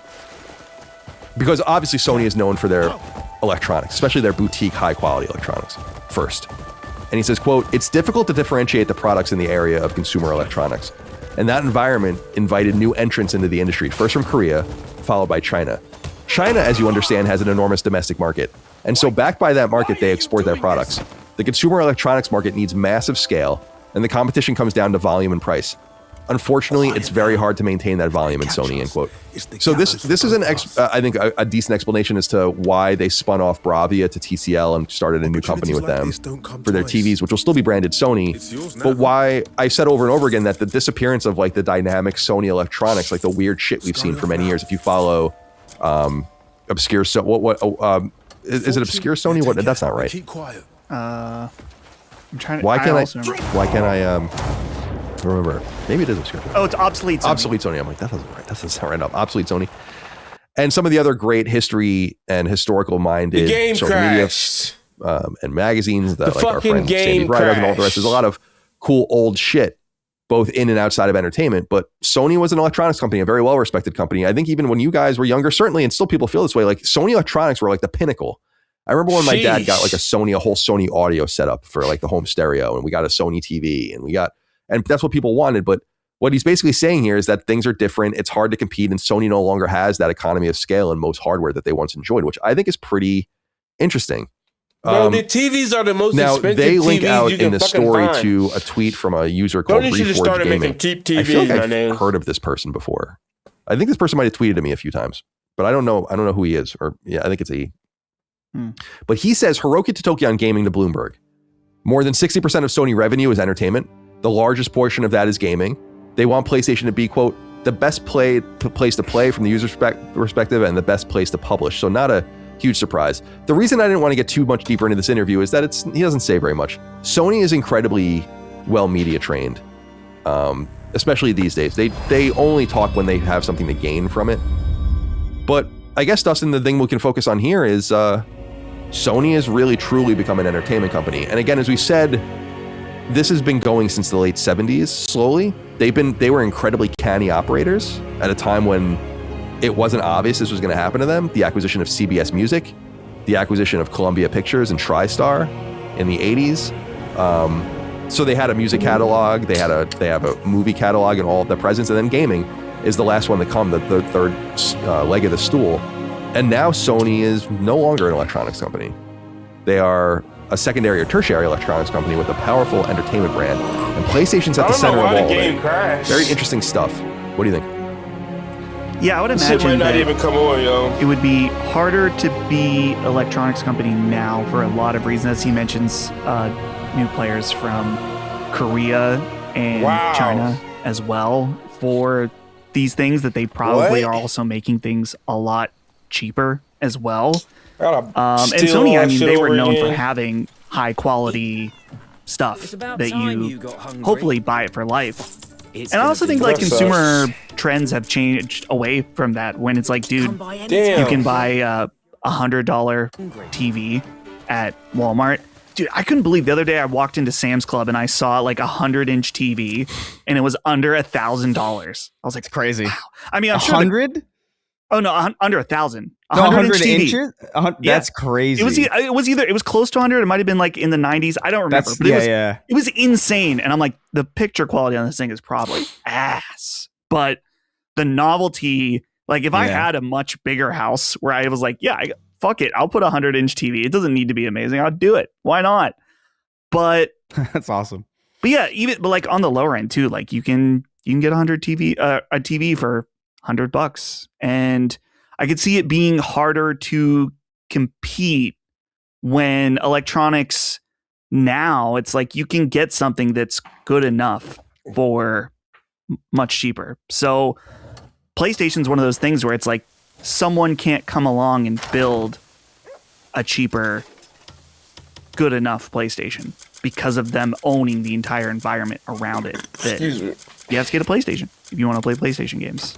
And so them dominating that and the content on it, of course. And there's also movies and TV and music, of course, as well. This goes into why I feel so strongly about games as a service is because they're becoming so much more mono-reliant on their own product that they're going to be left holding the bag at some point if they don't figure this out, just based on the trend lines. Chris, Sony Entertainment Company, not a huge surprise. We've been talking about this for years. But some new information here. Anything to say? No, I mean, it makes sense to me. Like, this seems to be the direction, and I get it. I do lament a little bit that they're straying away from this, just because, like, I do have, like, nostalgia for Sony Electronics. Like, I had, I have a tape recorder. I have a Sony tape recorder right now that I use to, because I love the audio quality that you get out of it. It's like just something about it. But I take notes on it. And so like seeing that they're kind of stepping away from that in some way and they're focusing more on, entertainment. I don't know if I feel like that negatively about it. I just kind of like, it was nice while we had it. It was it was a fun thing to be a part of, but like it makes sense that it's going this way. Yeah, it is sad. There is something interesting about it. It's a different time. I love the old Sony that made all those things and were a dynamo in that space. And yeah, like you said, Dustin, too, it's just not, they can't compete with these cheaper items, and people, there'll always be a high-end market, but I just don't think you can make too much money there. And again, I just think Sony deserves a lot of credit for. I got all type of shit, man. They didn't stumble into this entertainment thing. They did it. They made those moves when it was much less obvious that they should be doing those things. In fact, if you go back and read about some of their acquisitions in the late 70s and into the 80s, like people are like, "What are you guys doing?" Why?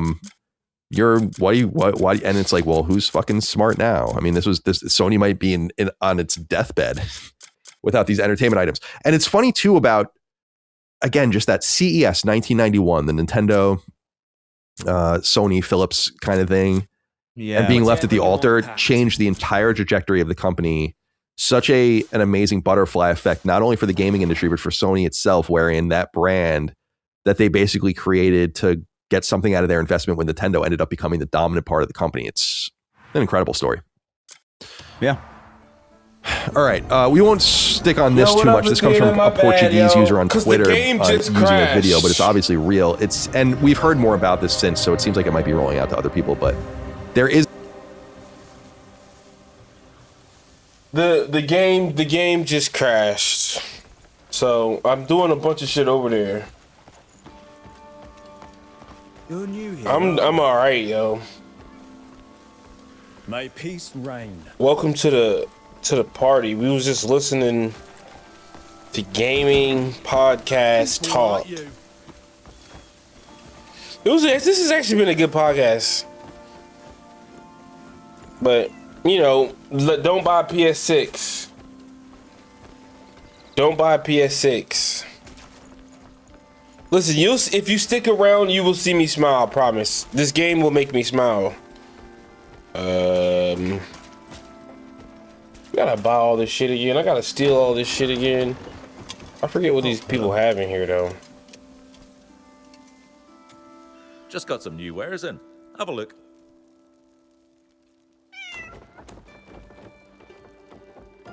Is English your first language?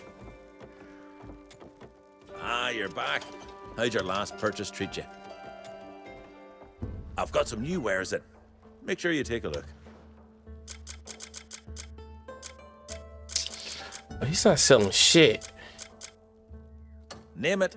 Should you need anything, you know where to find me.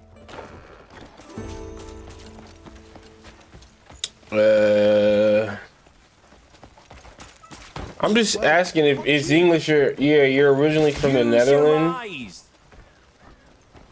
Is that what it is? Nah, you're originally from the Netherlands. Okay.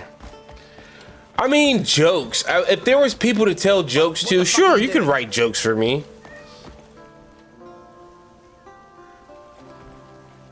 Let me see. What am I? Oh yeah, I'm buying the same shit over again.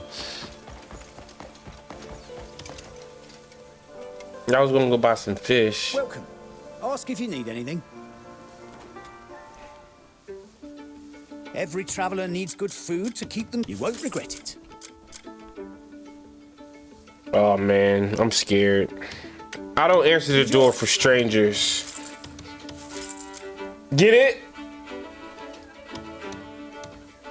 It's fresh, just brought in today.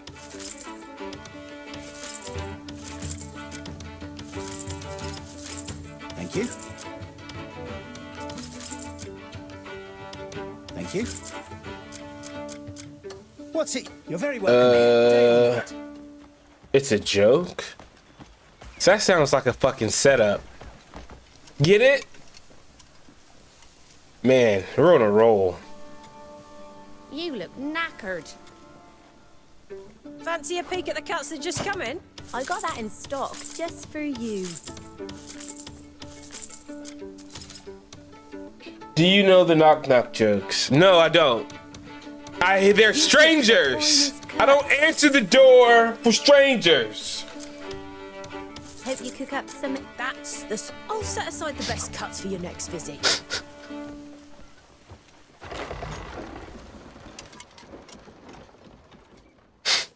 Okay, who's there? Who's there? Who's there? I'll stop playing around. Who's there? Who's there? Who is it? Who the fuck is it?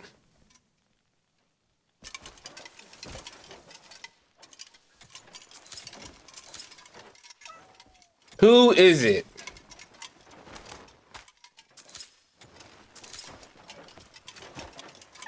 Oh, I know Tank. What's up, Tank?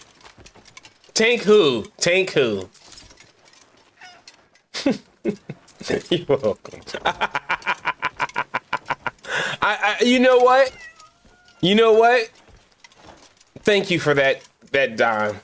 Tank, I wish I had like a soundboard to do the applaud. But I've had hands. I have hands. That's an ovation. I can ovate. Right? Is that a word?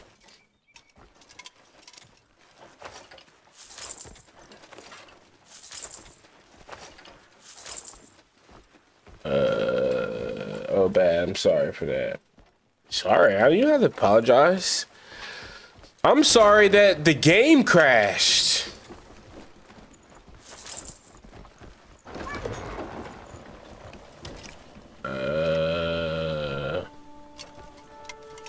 I don't think I bought anything from her. What the hell are you doing? Ha! You won't find fresh. I did. Good. Farewell. All right, let's just save the game because, you know, I need to make 2 saves because the game's crashing and shit. I gotta turn up the volume. Turn up the volume. Turn up the volume.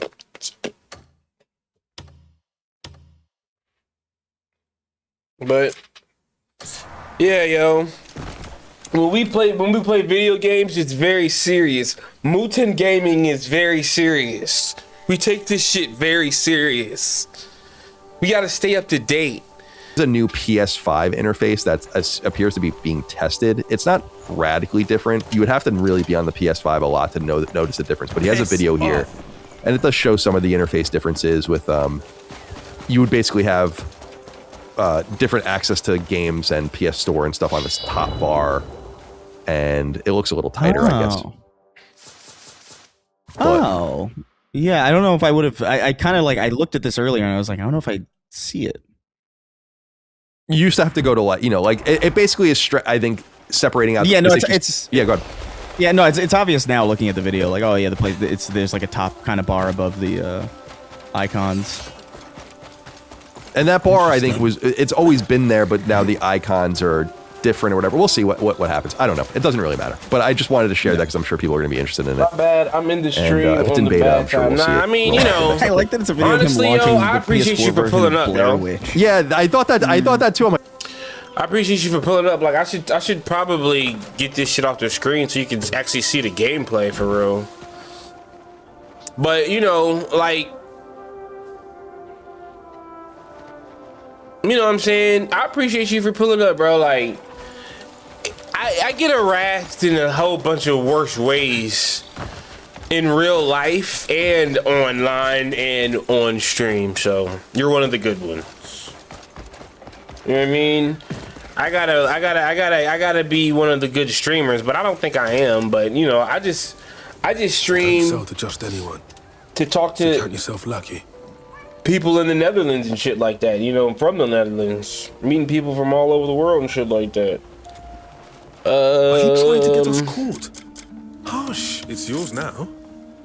Don't tell me to fucking hush. It's yours now. Ain't nobody looking for your little ass. Opportunity. Forget anything you saw here. All right, the game crashed right here. Let's see if it does it again. Is the game gonna crash?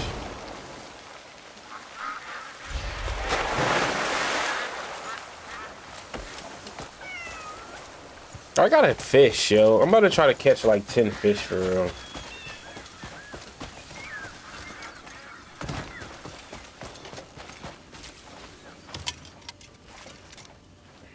Every legendary catch starts with the right.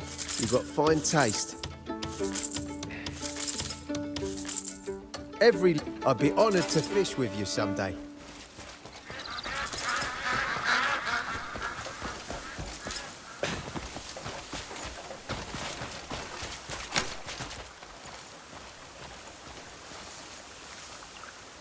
He's gonna catch like 10 fish, yo. like, why are you launching Blair Witch of all the games you can be launching? Strange. That's a blooper game, isn't it? Ironically. I think so. I think you're right. Yeah. It was okay. I played a little bit of it. I like the Blair Witch Project movie. Like, I think that movie is fucking awesome. I've never played the game. It is something that I should try at some point. All right. Wanted to move on to this next story here. The great delisting continues, my friends. Delistedgames.com writes, Sony wipes more questionable publisher catalogs from the PlayStation Store.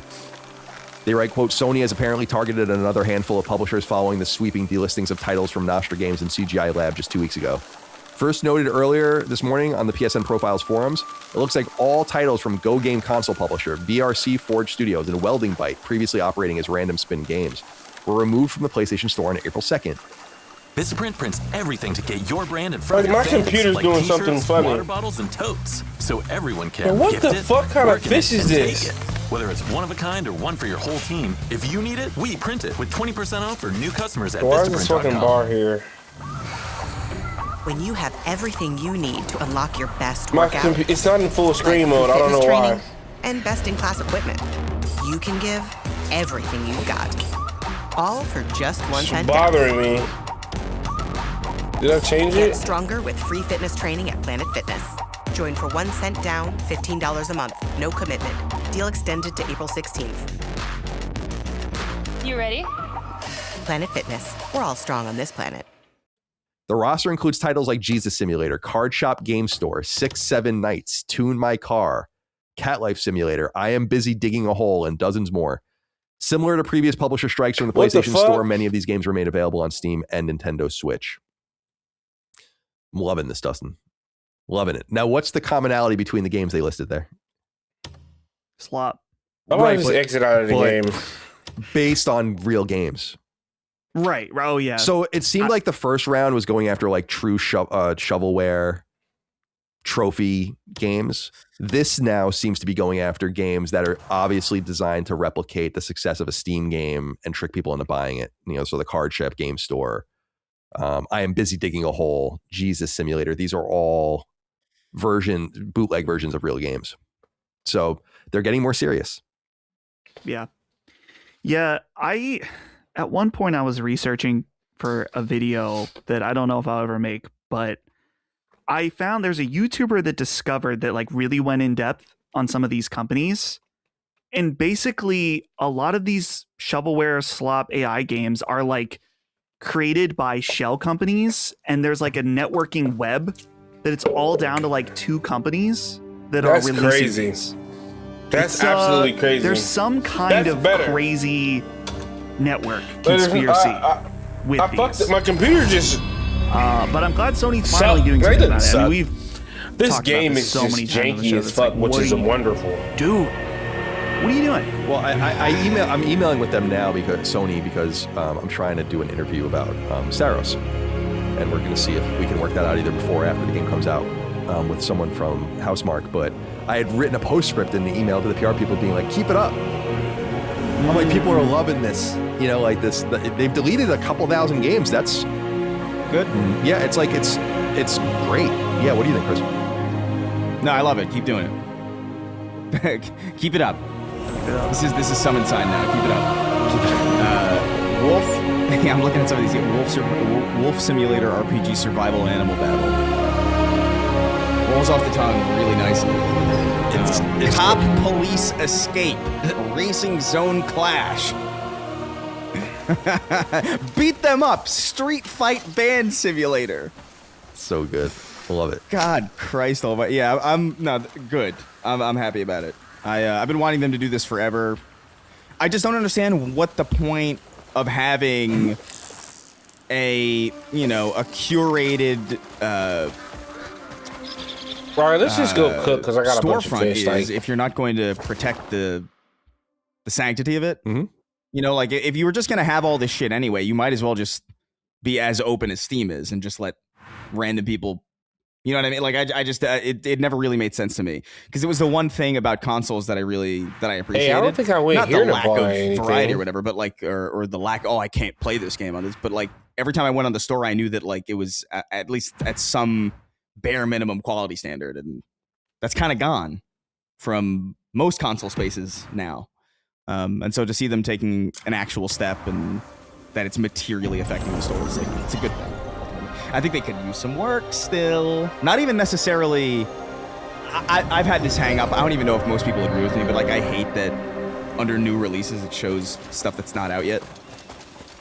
That's just like available for pre-order. I'm like, what do we? Because it's like 17 pages of like stuff that you can't buy. Yeah. There really should be a separate thing. That's a nitpick or whatever, but like this is a good start to kind of clearing up the clutter on the store. I gotta say, I think it's more than I think you're right on. It's more than a nitpick. It really matters. Like I'm telling you from personal experience, like that level of discoverability being buried by shit, and people making assumptions that nothing you're going to see there is worthwhile. So you just search for what you're looking for, go to like promoted, paid for advertisements. Like Starfield is promoted right now on PSN, and so there'll be a big icon there, and you'll see it. That shit sucks. It stops there being the organic discovery that Xbox Live Arcade and the early PSN experienced, and that's why a lot of games on both of those platforms actually did extraordinarily well.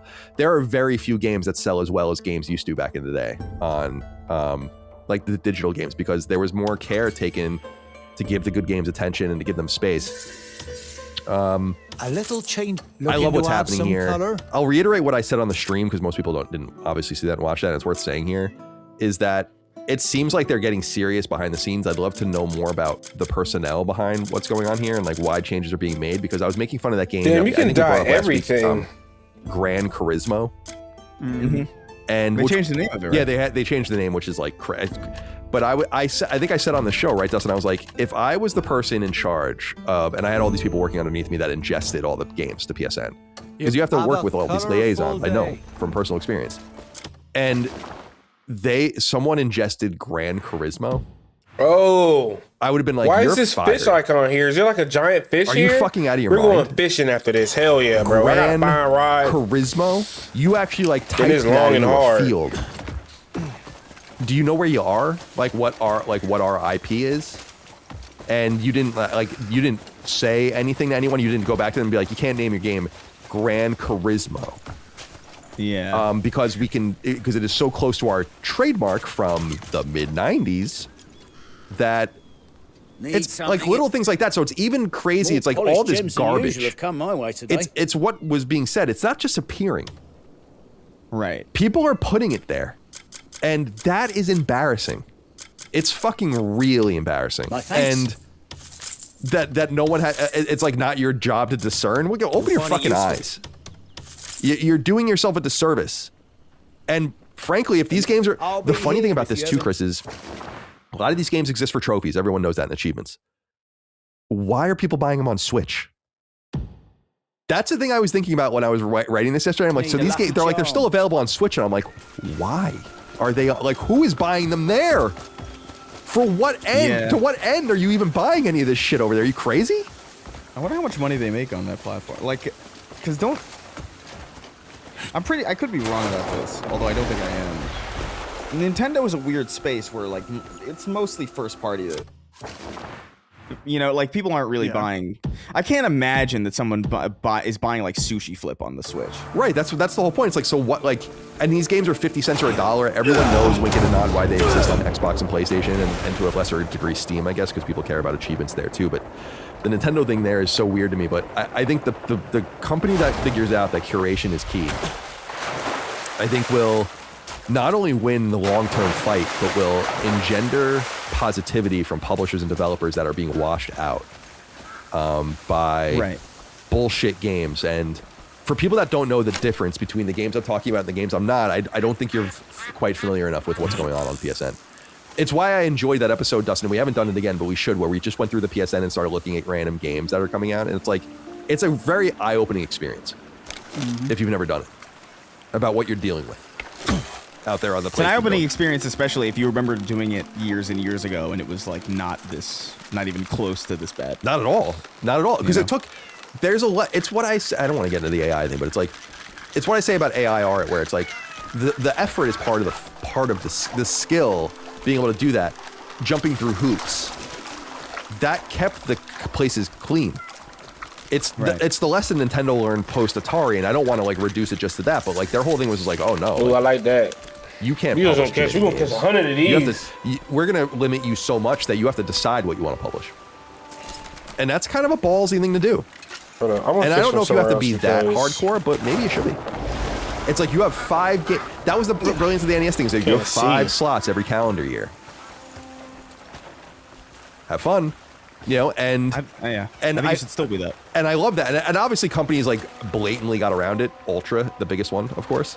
But yeah, there's something nice about that, being like, at least pretending you give a shit. It's the same thing of like the Nintendo seal of quality. That means really nothing. There were games with Nintendo seal of quality. It's some of the worst games you ever played in your life. But at least they were trying to like signal to the market that we give a shit. That you can have some sort of confidence Let me go to that you're my buying camp. something good God here. damn it. I'm gonna just drop some shit. So good for Sony. They're way late, but good for them. And I'm happy that they're doing this. Guys, I'm curious what you think of this. Over on the PlayStation blog, the official mouthpiece of PlayStation, they write, introducing the player base, bringing PlayStation's biggest fans into blockbuster PlayStation Studios games. This is exactly what we all wanted. They write, starting today, fans can apply for an opportunity to step into Gran Turismo 7, with additional games to be announced in the future. They write, we're introducing the player base, a unique opportunity for PlayStation's biggest fans to step into some of the biggest game worlds by having their likeness scanned and appear within a PlayStation game. The player base will start with Gran Turismo 7 and will be looking to expand and include fans in additional PlayStation Studio titles in the future. The community program will be available in select markets in the Americas, Europe, Asia, South Africa, and Australia. For more details, including the official rules, and to submit an application for the player base, you can visit PlayStation.com/the-playerbase. PlayStation.com/the-playerbase. Let me see. And it's available now. You'll be asked to answer a few questions about your experience with PlayStation. You will also be required to sign in with your PSN ID, possibly because they obviously want to connect you to that, and they probably can see if you're really hardcore enough. Do you really belong in Gran Turismo 7? After reviewing applications, they write, we'll select a limited number of finalists to participate in video interviews to learn about them and their connection to PlayStation.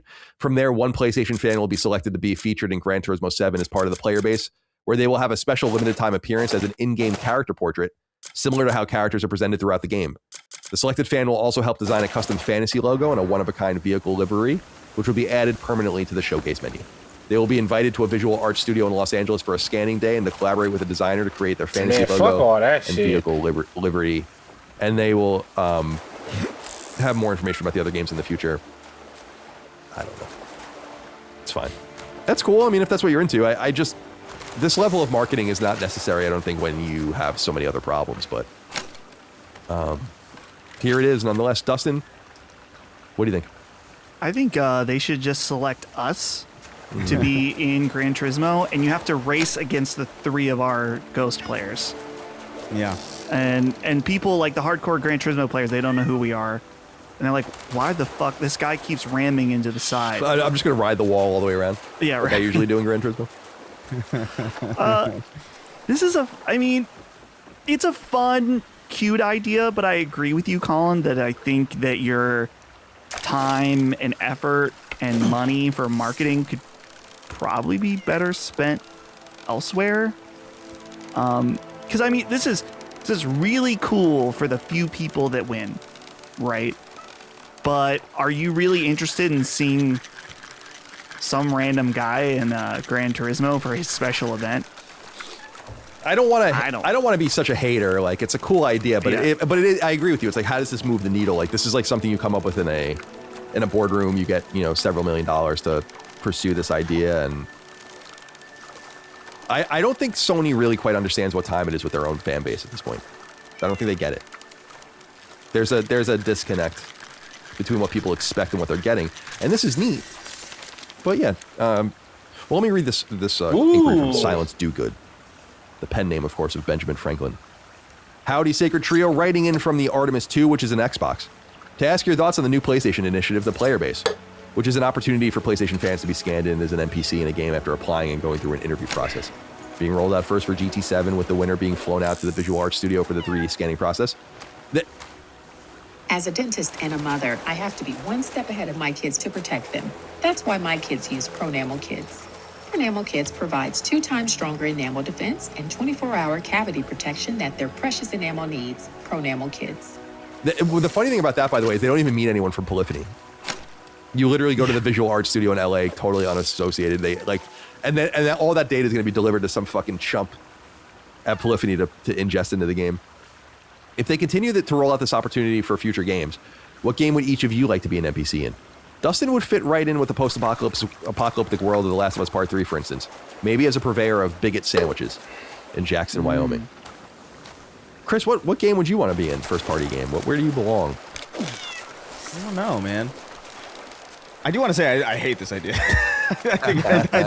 I just think it's among the lamest things that are. Because when I first saw it, I was like, "Oh, are they doing like a PlayStation Home thing? Like, that's interesting, curious." And then I clicked it, and it was this fucking weird shit. But I don't know what first party game would I be? Would I make sense in? I was gonna say, like, it would be cool to be in Gran Turismo, but it's somebody that you have to run over. Like, I'd be okay with that. Like, you gotta run over Chris to get the platinum in Gran Turismo. I really don't know. Maybe I like Uncharted. You can shoot me in Uncharted. That sounds good. That would be cool. Yeah, I don't mind. I like the idea of being like in a game just to die in it. It's like what about Helldivers? Oh, a Helldiver. The three of us as Helldivers characters together. Yeah, that could be fun. I don't know. I think I know whatever I'm in, I want to be like an enemy. I want to be like a mob, like an ad. I want to be like something that you got to clear out. You can have little lines. Dude, ow! Take that MP3, clip that MP3, use it in the game. Yeah, there you go. You can have that for free. Yeah, you can have that for free. Don't worry. I know my talents are highly sought after. But in Marathon, Chris, you are one of the AI, like, quest givers. Oh, or yeah. whatever, one of the companies. What are you asking people to do on Tal Ceti 4? Collect glass Snapple bottles.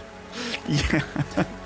That would be you have to take them to the box at the edge of the map, whatever that's called. You have to take them to Decon. Decon. You gotta warp them into space. I want them full. And it'll be just like it'll be a perfectly realistic Unreal Engine 3D render of me, completely unstylized like every single other character. No, did it save my fish? I don't know. The what game's just crashing. I do like the idea of being a villain. I think that would be funny. Is it because of the like Lenny update? Kravitz in First Light? How about a Lord of Graphics? Lenny Kravitz. Yes. But I feel like the thing that I was reading some of the commentary about this, like on websites and even on the PlayStation blog itself, and some people being like, you should never let a corporation use your likeness without paying you and all these kinds of things. I'm like, you're not fucking Tom Cruise, dude. Like, it's an opportunity for a fan of the game to get find themselves in the game. It's not a money making opportunity for you, and no one knows who you are or gives a shit. So there's no money for you to be made. I just think I like the don't work for free mantra. I generally agree with that, but I'm like, this is supposed, like, I think some people are misinterpreting what it is. It's like, yeah Sony's going to scan you. They're going to fly you to Visual Arts and scan you and pay you. It's like, okay. Yeah, it's a little silly. I don't know why the game's crashing like this, here, guys. Do I need to like I mean, it's Gran Turismo. It's like we got Fred Smith from Youngstown, Ohio. Works at the local CBD dispensary, and and he's a big Gran Turismo fan. And we're inviting him out. We're gonna pay him $50,000 to be in our. It's like, shut up. The thing that I don't like about this is this, like, I don't know why you would open yourself up to this at all. Because, like, what happens when that guy's, like, on a Chris Hand? All right, a couple for us here, Dustin. And this one especially for you. I thought this was really interesting because when I first clicked on this article, we're using Push Square a lot today. I appreciate those guys, as always. I was like, probably not. Because the article says, rumor, Persona 1 and 2 re-release hinted at by new merchandise. I'm like, I'll be the judge of that. Oh, man, I don't got my fish, do I? I think it's being... I think they are teasing it.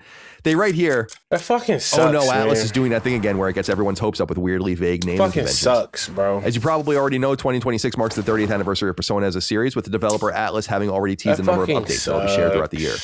The hope is that one such update will feature the original Persona and Persona 2, or more specifically, the re-release and remastering of those two games. Basically, there's an official Persona 3 30th anniversary clothing range now available on Amazon, and multiple products are based on the first two Persona titles. Anything to do with the original Persona is called Persona 1 Origins. Stop playing because I'm lost. While anything related to Persona 2 is called Persona 2 Duality. Suspicions are on the rise because Atlas has never used either of these subtitles in the past. So the reasoning here is that Persona 1 Origins and Persona 2 Duality are the leaked names of the yet-to-be-announced remaster, remake, or even re-release. Or re-release, or even remake. Dustin, I gotta say... Muten Gaming on YouTube, and I'm out, yo. Game crash, lost progress, a cost of fish, but